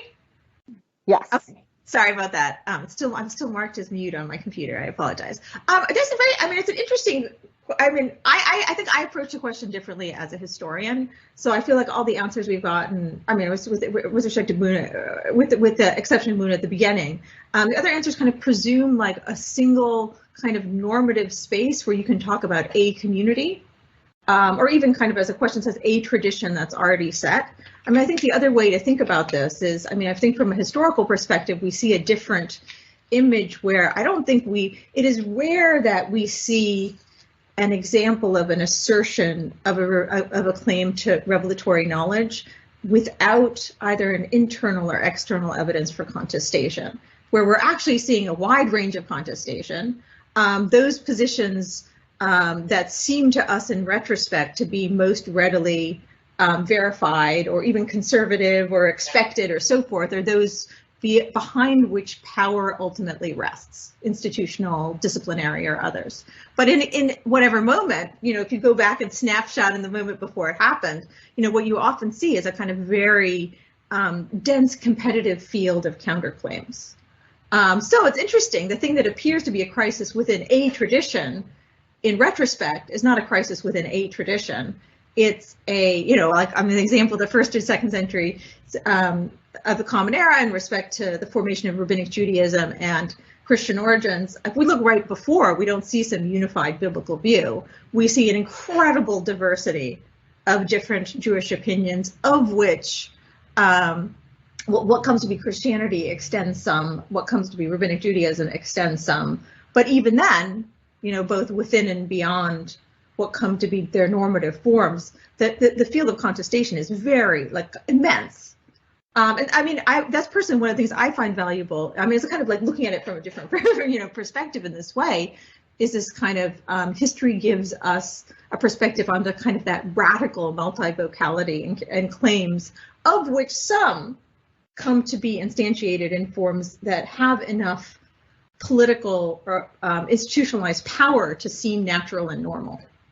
But nevertheless, I think one of the kind of things that we often see in terms of revealed knowledge in particular, which is an interesting question to what degree those types of claims epistemologically differ from other craft-bound forms of knowledge, which I love this phrase, is that the capability to actually say and make a claim, actually what you think is normal, what appears to be visible, what you know from other craft-bound forms of knowledge is completely wrong. It's exactly the opposite. And that's a claim we see in a lot of apocalyptic literature, where it's like, if you look out into the world, the world is ruled by the Roman Empire. It's like, no, it's not. And I know because I had a dream, I had a vision. What appears to be normal, what appears to be natural, is part of the possibility that is opened up by a claim to revealed knowledge is actually sometimes, not always, but sometimes, like the complete inversion. And for what it's worth, even in the present, I think we see the power of those types of claims. I mean, we can talk about normative knowledge making, but a lot of surprising and kind of disturbing amount of our public discourse is informed by conspiracy theories, which have that same appeal. Let me tell you, it's actually exactly the opposite as it seems.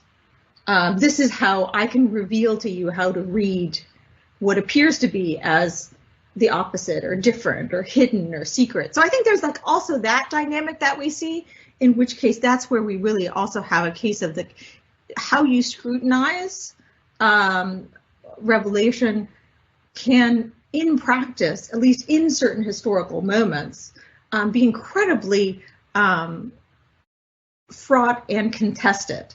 And one of the kind of things we see in the historical moment, looking historically, I mean, maybe it's a little bit of interest to me, but I also think it's an interesting question of is basically how the challenge of thinking about that multivocality and how it looks, so it can look, you can have, not just two positions or, three, but, a whole field of different claims onto the same reality, some of which, in part by means of revealed claims, can be making claims that things are actually very different than they appear.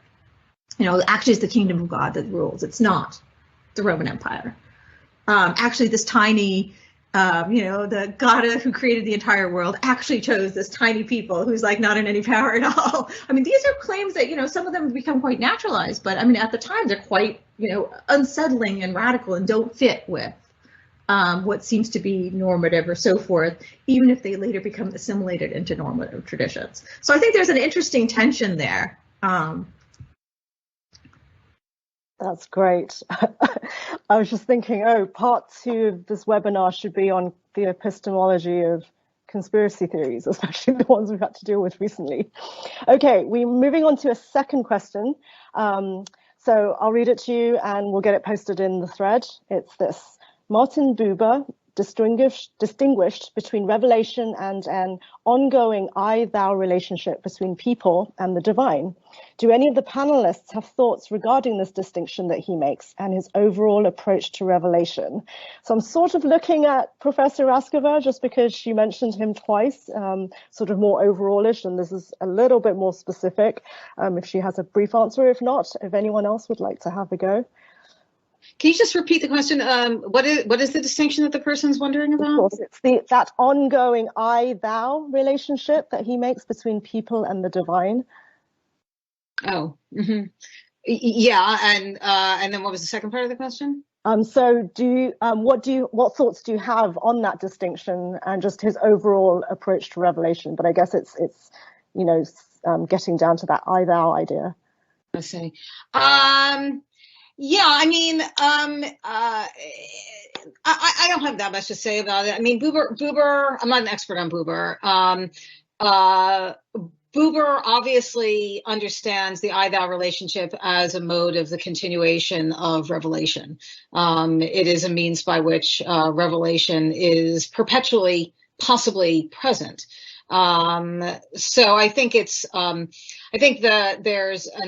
again, we'd have to really ask Buber scholars about this, but I think there's a connection for Buber between the possibilities that a prophet has vis-a-vis God. That is to say that a prophet is somebody who's a charismatic figure whose reception of a relationship to God is one that is always in the moment and not expressible through words and language. I think that gets mapped onto the I-thou relationship.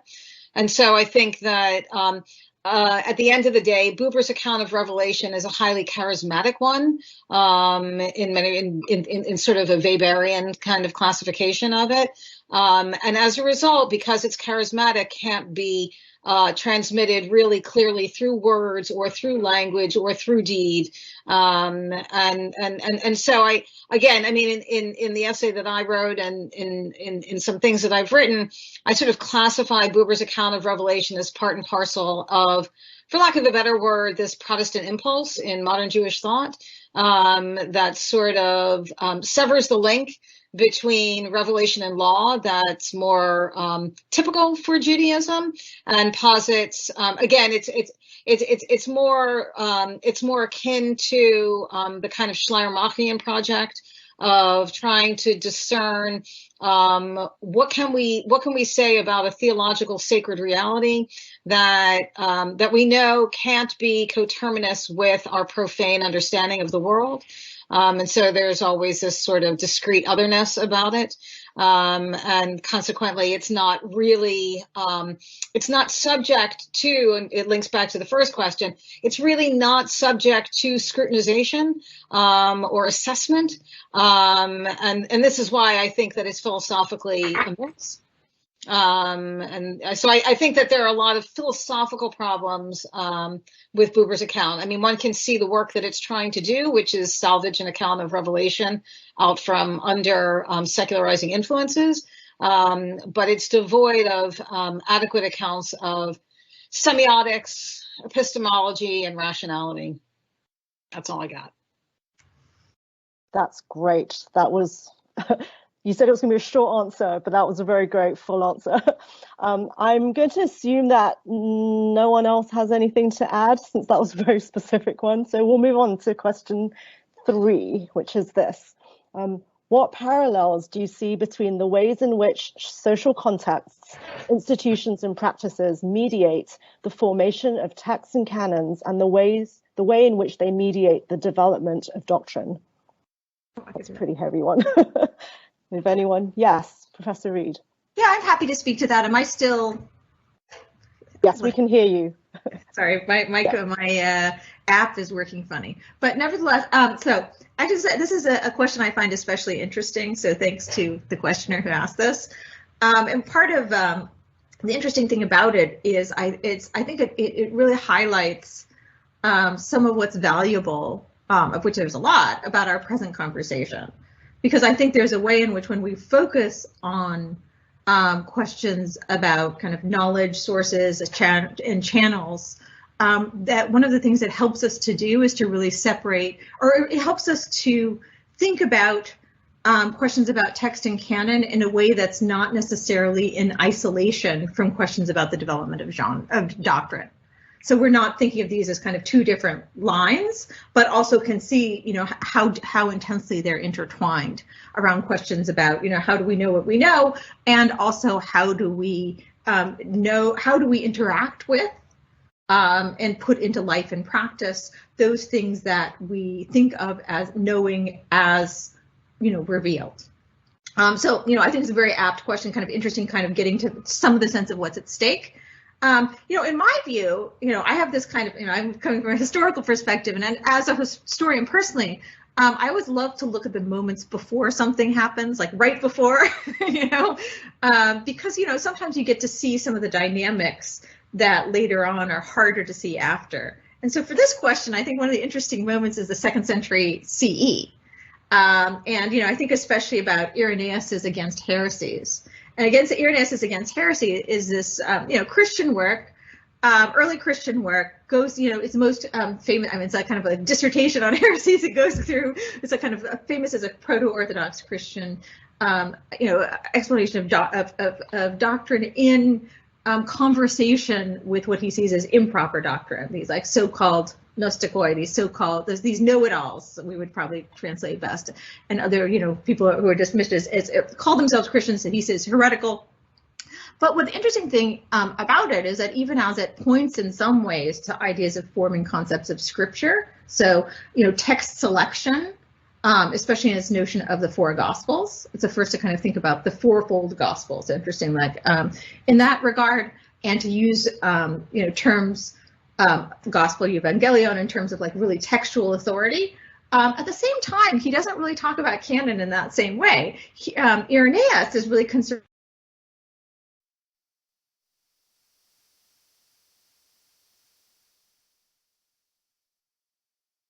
Hello.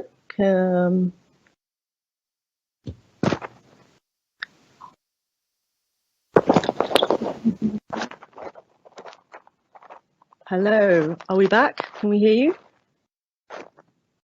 I can hear you. Okay. Oh, yes. Professor Reed, can we hear you? I think she's frozen. Does anyone else have a thought while we wait for her to be unfrozen? Oh, she was on a roll. I need to see the question. Or hear it again. Okay, it's what parallels do you see between the ways in which social contexts, institutions, and practices mediate the formation of texts and canons, and the ways in which they mediate the development of doctrine? So between social contexts, institutions, and practices, and then the development of doctrine.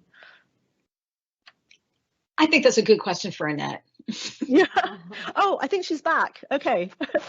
Yes, but now we can't hear you. Okay. Let's figure that out.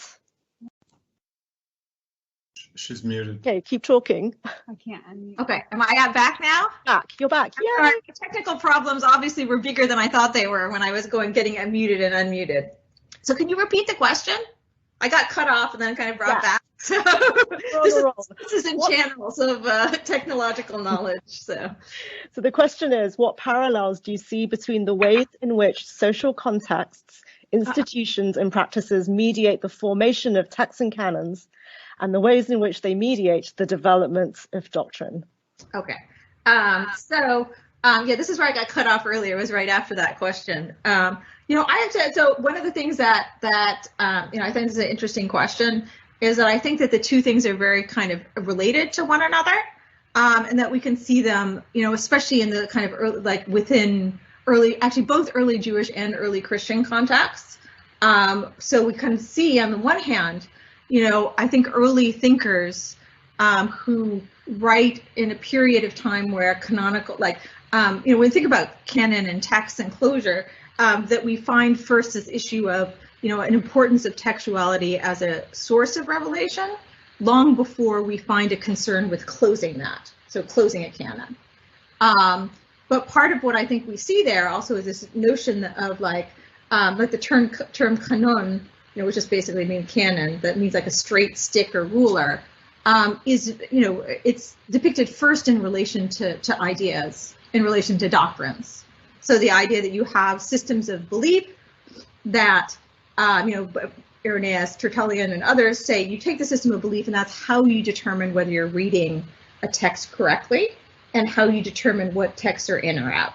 So I think the two things are actually quite related to one another epistemologically, in a way that when we look at the kind of early formation and discussions of canonical consciousness, idea about scripture, questions about closing scripture, what's in or out, that we see this, that the concern of canon text and questions about doctrine, both socially as well as like intellectually, are really kind of closely related to one another. I think even more so in early rabbinic Judaism, where the Mishnah, the kind of foundational document of rabbinic Judaism, doesn't really include much scripture, which is what's fascinating about it. It really goes. It's a project that only later is kind of brought into concert with scripture quoting. You don't find like lists of here's a list of scriptures, a closure of canon. But what you do find is this kind of conversation taking place. So I think it's like an interesting issue where the two things are more connected than they often are treated or often are studied, and including with an idea that I think one finds in rabbinic Judaism in particular, where text interpretation becomes a form of revelation, exegesis itself. So and likewise, both of them are really kind of hewn by this kind of idea of proper action. So proper belief and proper action in both inform and show what's correct about scripture, and so doctrine and the reading are very kind of remain like quite intertwined, at least in the traditions that the historical materials I'm familiar with. That's wonderful. Thank you so much. Okay, just looking at the time, I'd like to get in just a few more, and hopefully this next one is one that maybe is a bit more applicable to everybody, or there'll be something from others. So the question is, revelation often implies an asymmetric systemic authority between the speaker and the hearer. So how does your tradition characterize that authority?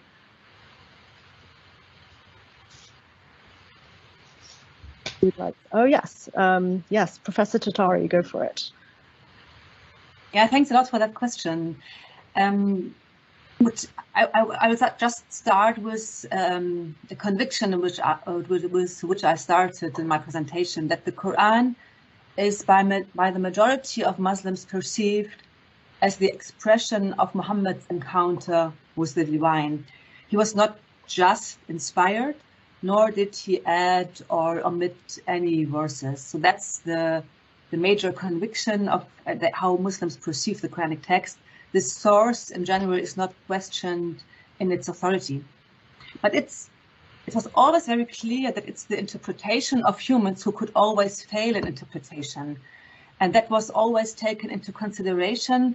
And from this insight, I think it's plausible that scholars like Shah Waliullah from the 18th century would call the interpretive movement as progressive revelation, which means that the spirit in the Quran is there, and it needs to be discovered always anew by human efforts. But since human efforts and their epistemical skills are always limited and can fail, this endeavor would never end. And in fact, it would be really, from a theological point of view, problematic when I put in an authoritative movement my interpretation of the text over the text, which is a text of divine source, then I would assume that I have more authoritative power than the text itself, and that would be, even already from a theological point of view, really very critical.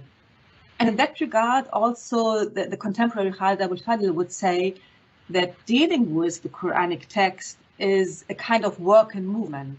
And I think he doesn't explicitly names it, but I think he's inspired there by the concept of Umberto Eco, das offene Kunstwerk. I don't know how this title is translated into English, the open art maybe.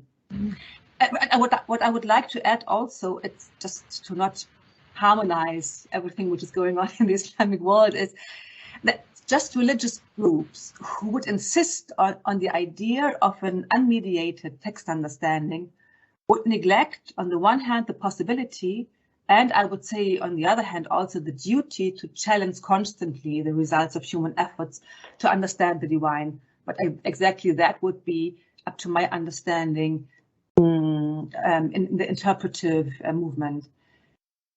And maybe it's also interesting, I got that note, that what we heard at the beginning of our session, that it's really interesting to figure out in more detail what normative texts undergo an authoritative process and become thereby normative texts, and other texts not.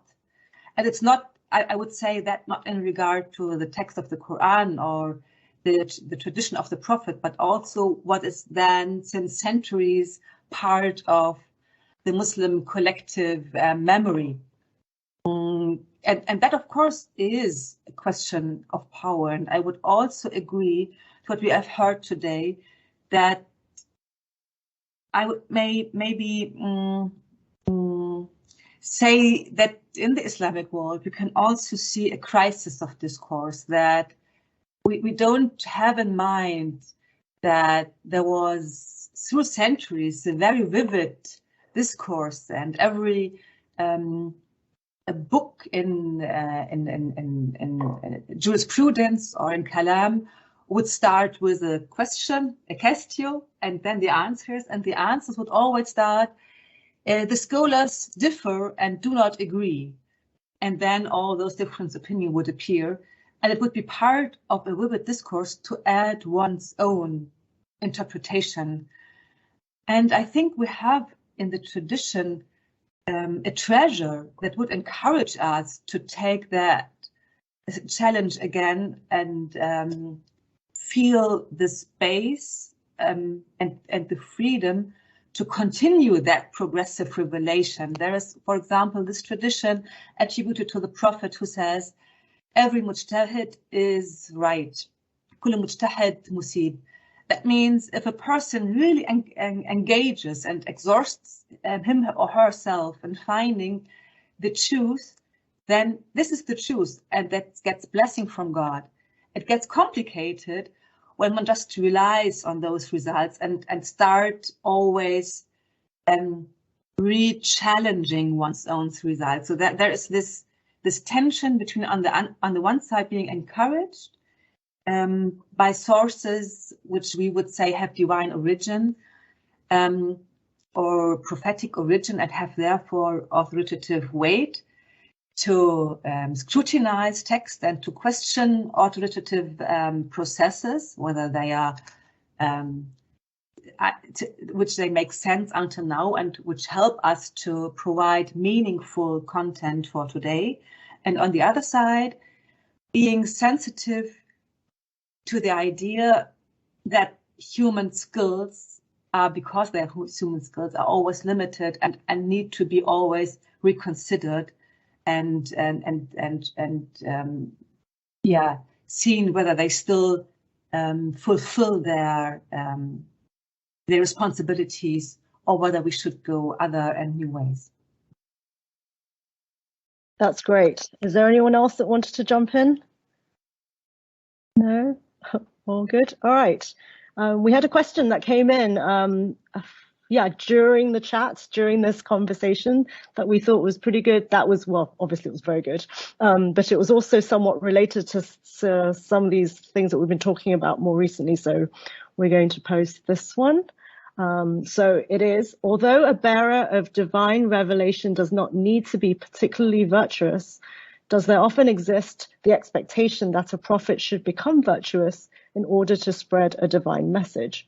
Or is their role as a divinely chosen messenger enough? Is there anyone that wants to jump in on that? So we're talking about the character of the messenger. Okay, Professor Rashkover, go for it. Yeah, I'll just say one or two things about it. I mean, really, just one or two things.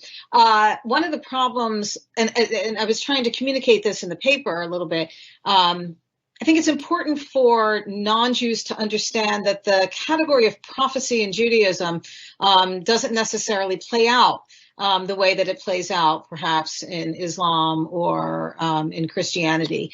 And that even from the get-go in the biblical texts, there's always, and on epistemological grounds, a skepticism about the prophet. And it is an epistemological suspicion, right? How do we know that a prophet is a real prophet? And that question itself already, in effect, precedes the question of whether or not the prophet is virtuous or not. In other words, a prophecy is a very slippery category in Judaism, and it's not surprising that it's not the only voice of the reception of revelation. The reception of revelation is not singularly a prophetic event.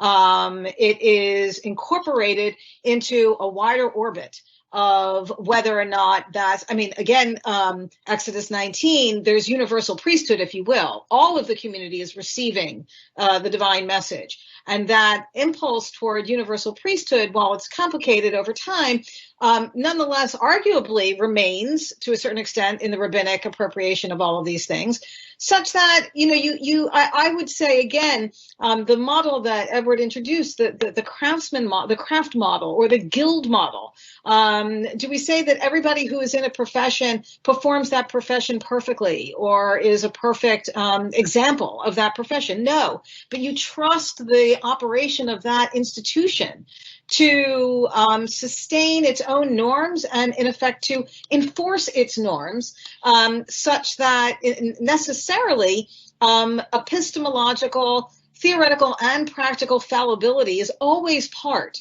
of the performance of norms over time.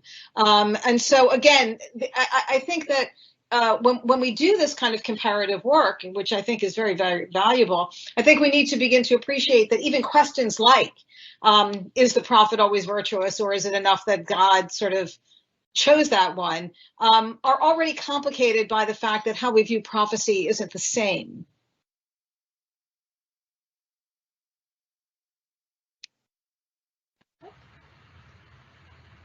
Yes, Professor Reed, go for it. Oh, yeah, no, it's an interesting question. And I agree that, I mean, especially within Jewish tradition, you don't have a stable concept of the prophet in the same way. But if we just kind of think also, I think part of the thing that's interesting, and it's also important to note that this question of contestation is even within biblical prophetic texts.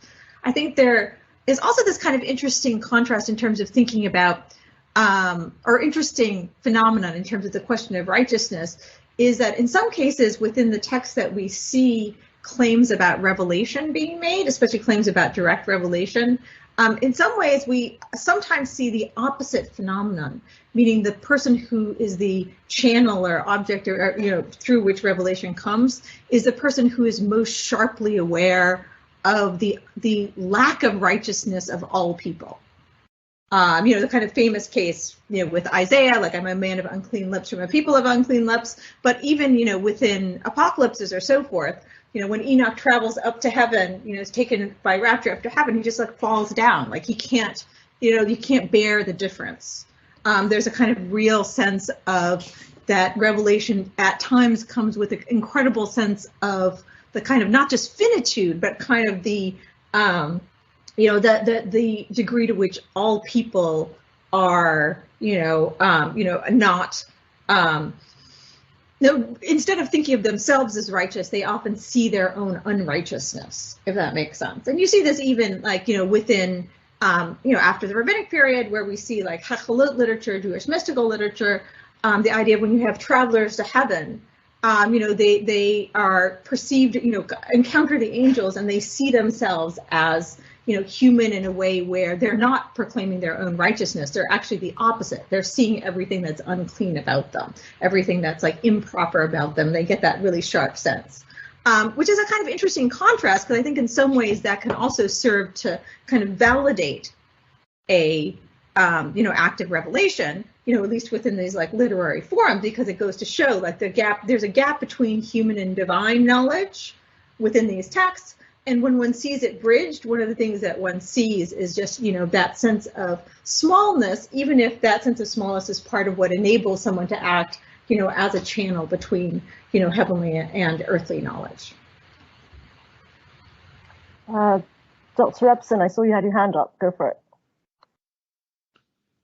Thanks. Yeah. So the question may have been getting at something just kind of about what can we say generally about the relation between virtue and the selection of a particular recipient of revelation. And there are a couple of things that you could say that just come to mind that I do think there are most of the examples I can think of. There might be some counterexamples, but most of the examples I can think of from the Bible, whether it's the Hebrew Bible or the Old Testament, the biblical examples where you have a distinction made between a true and a false prophet, it's not necessarily that the true prophet has any kind of special virtue that the false prophet doesn't. Usually the distinction comes down to whether or not a true prophet is one who's actually been in the presence of the God of Israel, actually been in the midst of the divine council. It's not always an explicit, elaborate divine council scene, but if the person has actually been, and maybe the act of commissioning is not always explicit, sometimes it's more or less explicit. But what matters is really that it's the God of Israel that's chosen this person, and not and that is the God that the prophet is speaking for, and not some other God. On the other hand, there are instances of where you have a character receiving revelation of a certain kind. It's not exactly prophecy in the sense of delivering an oracle of judgment to Israel, but you do have characters endowed with supernatural capacities, which look like that make them look like the beneficiaries of revelation. So if you think of Joseph's ability to interpret dreams, and Daniel's ability to interpret dreams, these seem to somehow depend, on the way I read them, on the fact that they are also in those same stories distinguished as having certain virtues. And so in that case, it does look like somehow the virtue. It's hard to say which is cause and which is effect. Is that does the relationship with God already somehow precede the reception of revelation, or is it kind of an ongoing reciprocal relationship between virtue or character formation and a kind of walking with God, to put it biblically? But it's also an issue when it comes to the kind of discerning and scrutinizing we were talking about in the early Christian community. So you see in the New Testament, you can see that the writers are concerned with the question of testing the spirits, and they're concerned with distinguishing truth from false teaching, and the idea of testing the spirits through the manifestation of certain communal virtues of charity and care for the community. That seems to be important, for example, for the writer of the Epistle of John. And on the other hand, what that virtue is something that it seems also is calling back to an act of revelation, which is the kind of the paradigmatic example of what charity looks like, which is not something that would have been easy to anticipate, and so itself has to be kind of revealed in Christian understanding. It's because it's the act of love demonstrated by Jesus on the cross, which is a bizarre kind of love, not one that's easy to anticipate. A Messiah who dies on the cross and demonstrates love in that way by dying. So there's a few thoughts off the cuff to share. That's wonderful. Okay, we're going to move on to the future directions of the field of study.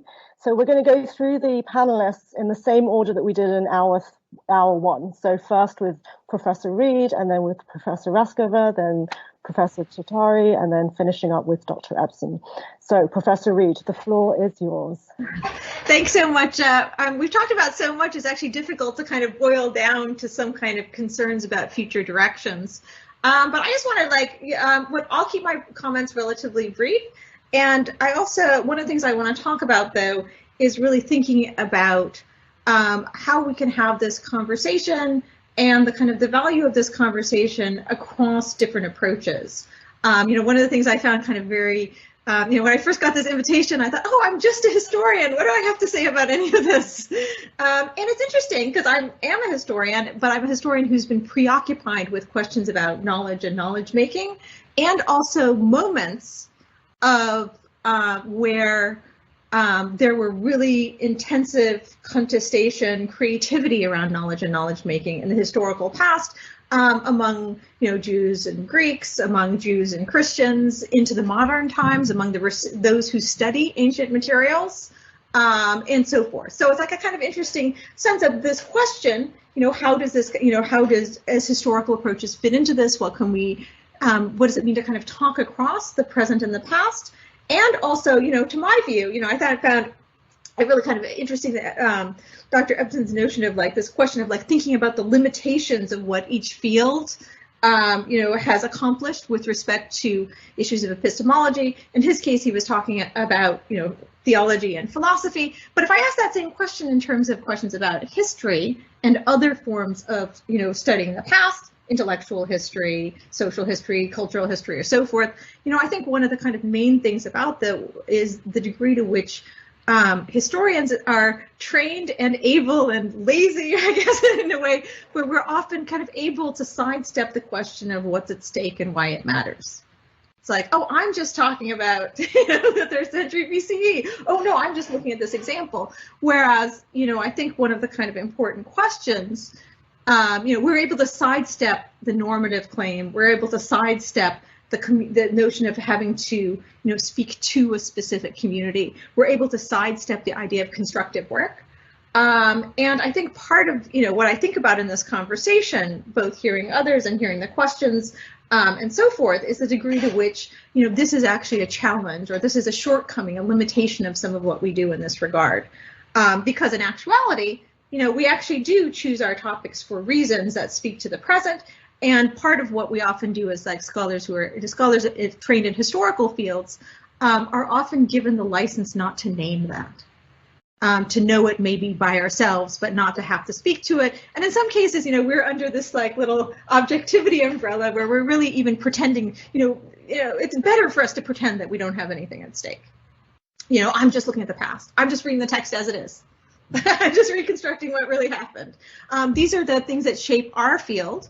Historical field, in the 19th century in very, very particular European historical settings that also have their own claims and invisible claims about knowledge and knowledge making. This is a major form of craft-bound knowledge that often in the Western academy becomes invisible because it's a sense, it's obvious, historical past, we're just going to go back and study it or so forth.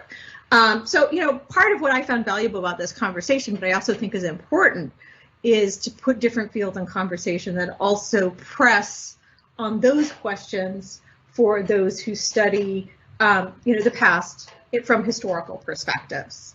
And, when I was reflecting on this, the questions that I'm left with really have to do with a question of how we negotiate different perspectives. I'm personally attracted to these moments in the past where you have this really visible evidence of contestation of authority surrounding knowledge, and including different ways of making knowledge. And part of what I think I see powerful about that in the present moment is the way in which, when you look to the past, part of what you might see are models for trying to think about the challenges of the present. And the challenges of the present, at least to my view, have a lot to do with, how do we take the vast amount of difference and different positions from which knowledge is made, different positions from which experience is voiced, revelation is interpreted, both across different, not even just only across different religious traditions, but also different, local and other realities, questions about, different questions about embodiment and gender. There are a whole variety, questions about, class and race. I mean, there's a kind of way in which, in the present, part of what we hear, because of internet, social media, globalized world, is we can hear any number of different voices making claims about knowledge about the world, some of which really contrast strikingly with one another. some of which even, give kind of contrasting views of what the world is, but also really make visible how certain claims about revelation in the past only seem natural because they erase people. And there were certainly other voices that we don't hear. That's easier to say than it is to do something about in the present, because you have, in some cases, this kind of real cacophony. And you don't want to flatten it. Claims of revelation come with the hierarchicalization of knowledge and who counts as someone who knows. And the question is, how do we bring that into conversation in a way that can be productive without trying to flatten the power of those claims? So that's one of the things I've enjoyed about our conversation here. And, I think that, for me, those are the questions that I bring forward from this conversation. So thank you all very much, both the people who submitted questions and also my fellow panelists. Okay, thanks. Thanks, Annette. That's really helpful. Just to say that I did write a formal second part here, so I'm going to read that second part. But by contrast to what Annette is thinking about, the nature of my contributions here are to characterize what I consider to be the epistemological moment that we're actually in, or at least to give some sense of what the epistemological moment that we're in is. So if historians begin, for example, to start thinking seriously about their contribution to epistemology and epistemological work, which I think on Edward's part was a brilliant insight, actually. I do think that interdisciplinarily, for all the reasons in that you've demonstrated, the contribution of historians really helps us to unearth certain features of knowledge acquisition that philosophers by themselves may not necessarily be aware of. By the same token, philosophers like me, or maybe like Edward, can provide some philosophical context for the kinds of thoughts that you may be having about your epistemological contribution. And so, again, what I've been trying to do is to provide a temperature of the epistemological climate we're in. Okay, so very quickly, just to finish up the trouble that I made before. So as I argued in Nature and Norm, the fact-value divide actually begins to fall apart because it fails to provide an accurate account of the criteria for the truth or rationality of knowledge claims. In simple terms, and a lot of this comports with what Edward was suggesting, in simple terms, people subscribe to knowledge claims that aren't recognized as valid vis-a-vis the fact-value standard of rationality. So that begins to shed skepticism on the fact-value divide. However, the full dissolution of the fact-value paradigm only arises when a new account of the rationality of claims is established. The emergence of such an account is inevitable since, contra certain postmodern accounts of knowledge, this is Edward's claim, we do live and operate with knowledge claims, and more to our point, we do live and operate, or some people live and operate with knowledge claims about God and revelation. And this realization itself signals a different account of rationality. Since it's we who live with and use knowledge claims, it's we, or the community of knowers, however complex and that is. And indeed, it's very complex with lots of overlapping cacophonous voices. Nonetheless, it is we who determine the standards of validities of our own claims. We are the people who use claims. So rationality standards are derivative from us. This isn't to say that the truth or rationality are relative only. To say that we live with our bodies of knowledge is to say that we live with them in relation to the material and ideational constraints of the world that we live in, as this world changes over time. Even so, the dissolution of the fact-value standard of rationality does not give way to a new single standard of truth and rationality, but to the ongoing determination of the intelligibility of communally held claims. This is as much the case for claims concerning God and revelation as it is for scientific claims. In both cases, knowledge claims are outgrowths of the relation between communities, their world, and the knowledge they need to flourish or preserve themselves in it. As such, knowledge claims are products of the processes of communal testing and review, when their intelligibility or validity is called into question, or when they do not make sense. So just to say very, very briefly, again, a response to Annette from before, I don't think that all knowledge development or generation is a product, and I'm not suggesting that you said this, but I think that to showcase that knowledge generation is singularly a product of institutional forces of power is a little bit short-sighted. There's no question about the fact that power, and that would be a much larger conversation, plays a major role in knowledge development. But there's also something to be said for the fact that we all do go to the doctor. We all do want to, we get up in the morning and we go and we brush our teeth. We all do engage in certain activities that demonstrate certain common sense activities of rationality. And so knowledge generation is often pragmatically motivated and not singularly a product of social or institutional forces of power.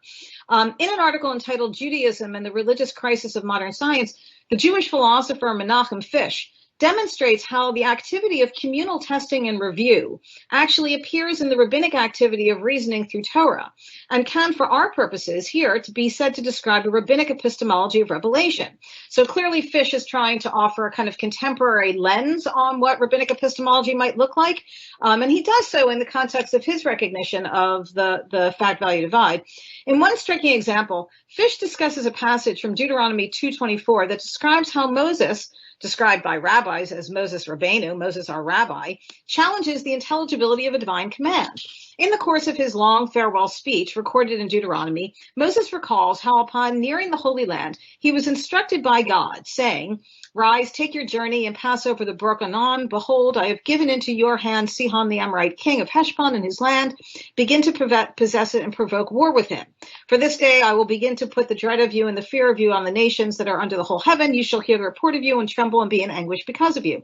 But I, Moses, sent messengers out of the wilderness of Kedemoth to Sihon king of Heshbon with words of peace, saying, let me pass through your land. I will go along by the highway. I will neither turn to the right hand or to the left." That's Deuteronomy. Moses, it seems, chooses knowingly to disobey God's explicit command, deciding on his own accord to seek peace with the Amorites rather than provoke war as instructed. As Fish explains, rabbinic texts are divided as to whether such an act illustrates Moses' reinterpretation of God's command or his rejection of it. In either case, though, it's clear that Moses questions the intelligibility of the divine command and presumably does so having considered its unintelligibility in light of his own particular pragmatic context. I cite this example in particular because it illustrates how even Moses, who's also considered a prophet, freely exercises an active reasoning process that makes determinations regarding the conditional intelligibility or unintelligibility of divine commands. No doubt the Deuteronomy text is not a perfect illustration of the rabbinic epistemology I've described, since apparently Moses makes this determination alone and doesn't consult the community. In his book, Rational Rabbis, Fish gives other examples that demonstrate the rabbinic value of the community or the rabbinic collegium in tracking the intelligibility or unintelligibility of oral law. One example from Mishnah Rosh Hashanah describes the refusal of Rabbi Gamaliel to call into question the halakhic praxis of determining the new moon vis-a-vis the first-hand observation of witnesses who claim to see the first sliver of the waxing crescents of the new moon and attest to this claim before a rabbinic court. The text at hand describes an occasion when witnesses made the determination of the new moon on the grounds of their observations, but were clearly incorrect in this determination. In response, Rabbi Gamaliel insisted upon continued submission to this halakhic practice, while the majority of other rabbis refused to accept it, thereby challenging the validity of this practice in this instance.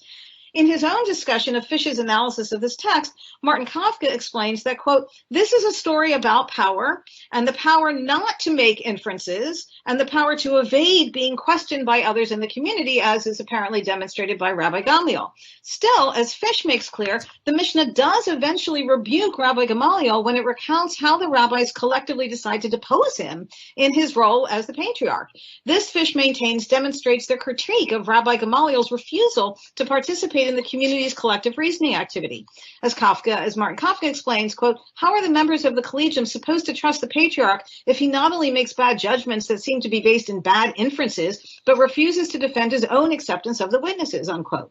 For our purposes today, it's important to recognize how this contemporary appreciation for the processes of rabbinic reasoning parallels the philosophical demands of communal rational reflection that emerges in the wake of the dissolution of the fact-value divide. This rabbinic second naivete comports with the epistemological demands of our moment. If, in other words, the current intellectual climate invites us to consider the character of an epistemology of revelation, it's also true that this current climate invites consideration of the epistemological activity of rabbinic reasoning as seen from the perspective of a post-value philosophical context. Notably, in dramatic opposition to the early 20th century paradigm of a wholly other God and an epistemology of the not-knowing sinful self, this paradigm is not shaped by a conception of the holy otherness of God and the sinful inability of persons to engage in the generation of an intelligible discourse of revelation. So just a couple more points to get on to ideology, and then we're done. Consequently, a post-fact value rabbinic epistemology of revelation does not fall prey to the antinomies described above. Okay, we already made that point. By way of conclusion, let me just say that it's important not to overlook the challenges that such an epistemology of revelation faces. And here we're going to be able to reinvite Annette's concern about what happens when people don't want to engage in the rules of collective reasoning processes and usurp community's own hermeneutical authority to be able to make determinations concerning the pragmatic intelligibility of claims. As human, the kind of epistemology I've described, well, is just that. It's subject to the vicissitudes of human knowing. Ironically or otherwise, the greatest challenge to the collective apprehension of revelatory contents is not its fallibility. This, I've suggested, is its virtue, but rather the tendency by sometimes a few and sometimes a majority to forego the hard philosophical work of collective reasoning for the sake of asserting overly determinative renderings of revelatory material. Rabbi Gamaliel's refusal to engage in the collective labor of inferential reasoning serves as a good example of this sort of abuse. In current parlance, we can describe this abuse as ideological. You guys are saying conspiracy, ideology. This could be the problem, right? Ideological abuse, or what is the usurpation by one or many to bypass or thwart the interpretive authority of the community who lives with the form of life. No doubt, and this is a point that I was trying to make to Edward, communities are most vulnerable to ideological forces when their forms of life are most unstable or in crisis. Communal vulnerability to ideological forces is common to any and all communal engagements with revelation and a critical dimension of any epistemology of revelation. And thus a proper and a detailed analysis of it is a necessary element in any future analyses of the epistemology of revelation that we begin to work at. Nonetheless, contrary to the early 20th century attention to the unbridgeable divide between revelation and human knowledge, such an analysis is and must be part of an ongoing investigation into the human, all too human engagement with revelation as revelatory content is lived and apprehended by those who claim to be the beneficiaries of it. Thank you. Okay, I think now it's my turn. And when I was asked to speak for about roughly 10 minutes on how to make the best and how best to take the discipline forward and to identify concrete actions, you will see with what I prepared, I slightly understood this task in another way, and I will briefly introduce the thoughts I had.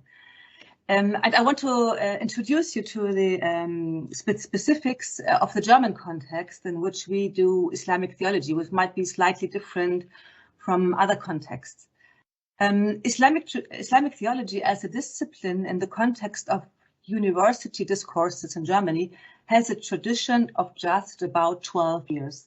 It was in 2010 that the German Council of Sciences and Humanities advised the German government to install chairs for Islamic theology. So we maybe can hardly say we have a tradition. It's about 12 years that my colleagues and I figure out how to do Islamic tradition, being on the one side faithful to the believing communities it relates to, and on the other side, committed to the academic freedom of research and teaching. And that is another specific thing which is specific in Germany, that when I teach as a Muslim theologian or as my colleague as a Protestant theologian or a Catholic, we would need the permission of the religious communities respectively. So I would ask the Muslim community to give me the permission to teach, because it's not just an academic activity, but an academic activity which also has to show that it's faithful to the Muslim, to the believing communities. So that's one specific which for the German context. And then what would be also something that frames my encounter with Islamic theology is the conviction that, and I think we heard it today, that theology by self-concept engages in contents that did not derive from reason, but from revelation, and so does Islamic theology. So in that regard, Islamic theology and all theologies in Germany are always contested whether their place at universities is their right place. And I would, of course, always argue, but we will deal with it with all this scientific means we have, with reason and all its different modes. Of course, it's a scholarly discipline, an academic discipline. That means that the research for normative truth is something that it's inherent in doing theology, in reconstructing theology. It's there. It's the search for normative truth, which also, of course, depends on the context from which I try to get it, and I will never be sure whether I got it or not. That I think I explained it in my other contributions. Now, what I see here is, but I won't impose that interpretation on you. But what I see is that what we do is, from my perspective, that what I would call comparative theology. And that is what helps, I would say, also Islamic theology to find its way, its place at the university. Because I think that a challenge is that as a new academic discipline, it shouldn't turn out to be a science sui generis, but in a fruitful conversation with neighbor disciplines like other theologies, Islamic studies, religious studies, philosophy, history, and other disciplines in addition, which means that it would be a challenge for me to understand the language games of other disciplines, not just for the sake of the other disciplines, but also for the sake to get a refreshed perspective on my own tradition, in which I can maybe detect blind spots in the way I used to think how things work in my tradition, and to be challenged not just within my academic discipline within Islamic theology, but also see the chances and the challenges being seen with the eyes of the other, and that I would think would be a contribution to take our discipline to a more professional level, and to be part of giving it a really meaningful impact for our communities.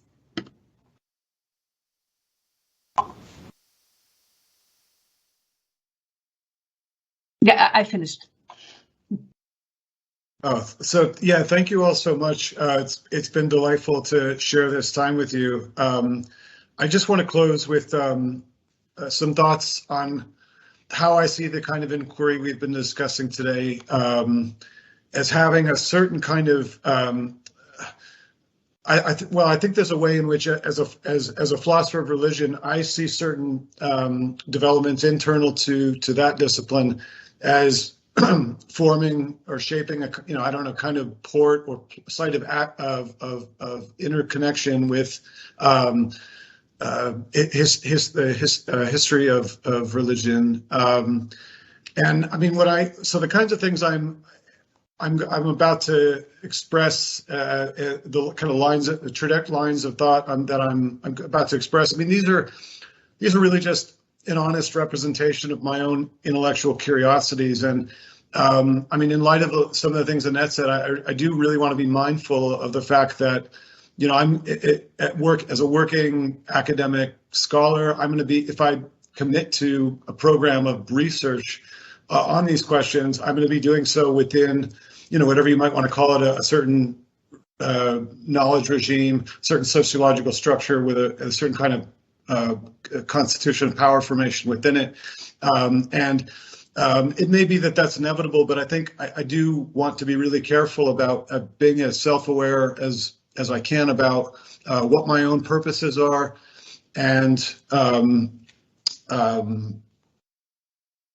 yeah, and I'm so self-aware not only of my own purposes, but making those as explicit as possible to myself and to others, so that they can be negotiated rather than having consequences that are being masked or not being foreseen by me especially. So here mostly I just want to speak about how I see myself as coming at some of the kinds of possible kind of collaborative exchanges with other philosophers of religion, especially those such as those of you on our panel who have expertise in religious traditions that I do not, and in particular with historians of religion. So, I mean, there is this subfield already within philosophy of religion that's called religious epistemology, and the usual way in which this is carried out is to say we have general epistemological questions, and these are focused on, and what we'll do then in religious epistemology is just focus them on the special category of claims to religious knowledge. And again, here you can follow that kind of principle of parity I was talking about. So here you can ask, questions about the structure of justification within a subject set of beliefs, and you can ask about admissible sources of authority, just the way you would in other areas of knowledge. And however valuable that might be, these questions do tend to be fairly static and individualist, so they're kind of rooted on the individual knowing subject. And there are some newer trends that have pushed to explore non-doxastic forms of adherence or commitment, so getting away from an exclusive focus on beliefs or intellectual assent to propositions, and to attend to the role of things like emotions, habits, decision-making, spiritual practices. Another approach, one I'm interested in, might be to add social and diachronic dimensions and ask after the conditions under which epistemic warrant transmits. So here I'm using warrant in a slightly technical sense to mean whatever it is that transforms mere true opinion into genuine knowledge. What social practices promote the conditions of successful warrant transmission? We might start by, identifying relevant categories of practices. And I mean, here's where historians, I think, one place in which historians can provide categories of social practices that non-historians might not think about, philosophers might not think about. So, an obvious example that came to me is like the long process of textual canon formation, or the selection of certain books or narrative accounts as having a special authority for the conveyance of divine teaching. So that's one example of the kind of social practice I'm talking about: canon formation, canon's book selection.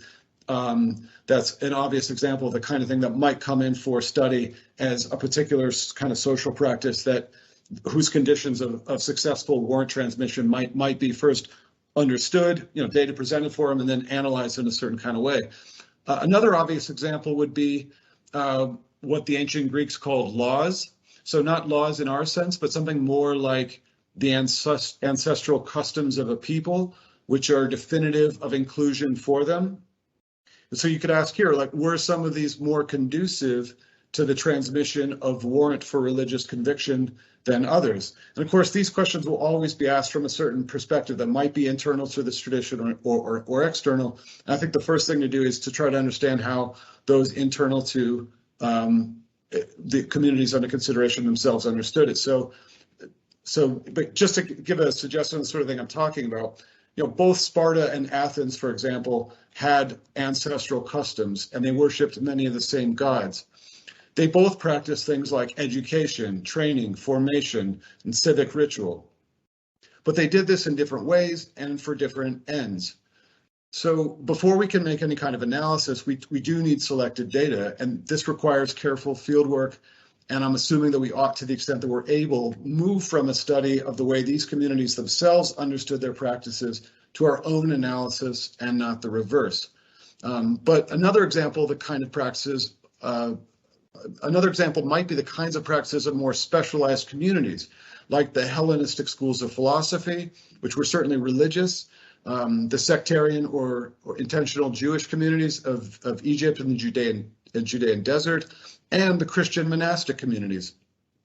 It seems to me that all of these communities were defined by what they called a rule. So Professor Reed earlier mentioned the canon used as a kind of measuring stick for canon formation. But of course, and she mentioned that this notion is doctrinally loaded, but and indeed, I mean, it does seem to be perhaps even doctrinally loaded as a measuring rod by which to define initial and ongoing inclusion or membership within one of these intentional communities. So we could ask, were some of these communities explicitly motivated to adopt a rule that they believed was conducive to warrant transmission, and how did they negotiate the acceptance of innovations? I mean, to consider a more specific practice, we could also take the example of succession appointment. So we know about monarchic and priestly succession, but Egyptian, biblical Israelite, and later Jewish communities, amongst others, seem to practice scribal succession. And so we also have the example of succession in the Masoretic families of Palestine and Iraq who produced the Masoretic text. So writing, editing, and copying, of course, some of the things that scribes do, however. They also cultivate learning in a variety of forms. They collect oral history, they worship, they have families, they participate in the larger society around them. They administrate commerce, construction, and juridical decisions. Speaking, of course, in the ancient context here.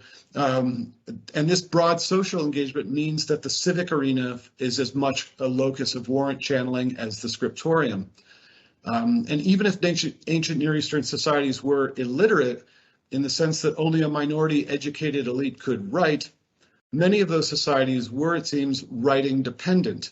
I mean, it's more obvious that they were literature dependent if we distinguish oral from written literature, but I think I'd want to hazard the further claim that they were actually writing dependent. It seems ordinary people depended on reading and writing for the administration of their work, but also for the most personal aspects of their lives, for their marriages, their rights and property, their loves and their hatreds, their sickness and health, and even, or maybe especially, their afterlives. So here I'm thinking of the large number of finds throughout the Near East and Middle East of papyri, of clay and leather tablets, bowls, amulets, and other artifacts that contain incantations and formulae for everything from divorce ceremonies, poultice recipes, love potions, dream interpretation, omen interpretation, how to catch a thief, and exorcisms. So why do I mention this? I think if we're going to be serious about the study of warrant transmission for religious conviction, then we do need to study the full range of texts that give evidence of how knowledge was and is distributed. And if religious communities understood sacred teaching to affect, say, astrology, physiognomy, and medicine, then we need to follow their lead in our analysis. If you think there's such a thing as rational faith, which is distinguishable from irrational incredulity and irrational superstition, then you need to be prepared to give an account for that distinction with analysis at the level of real-world practice.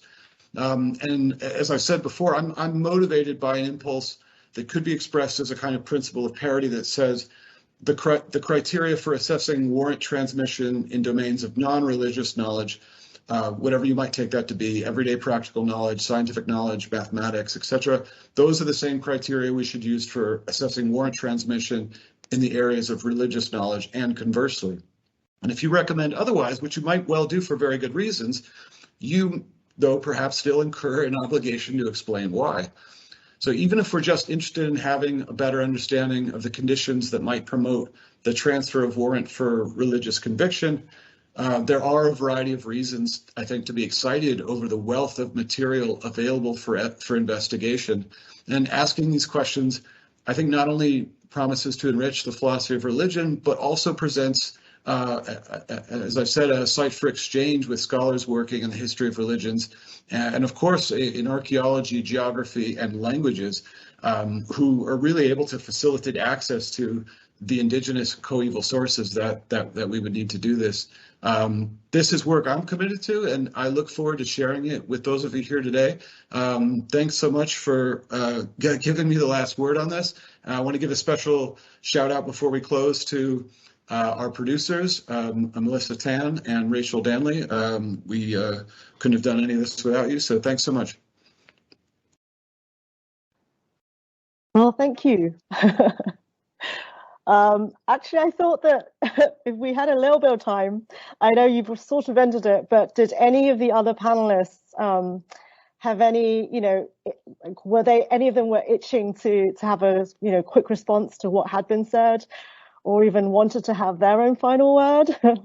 We do have a little bit of time, and then I can also say goodbye as well for everyone. No, all good? Okay, so many things to think about already. So this is great. Well, thank you so much to all of the panelists, to Professor Reed, to Professor Rashkover, to Professor Tatari for their contributions to such great conversations, and to Dr. Epsen, both for his contributions, but also for his vision for this webinar and for organizing it as well. We just sort of tagged along. And thanks to Rachel Danley, who you haven't seen, but has been doing a lot over the last 3 hours frantically to make sure that we're all being seen and being heard and troubleshooting a lot of things. But thanks to you also, finally, for great questions to spark this conversation, and also for listening and watching so silently. So thank you very much. We hope you have a good rest of your day wherever you are in the world. Goodbye, everyone.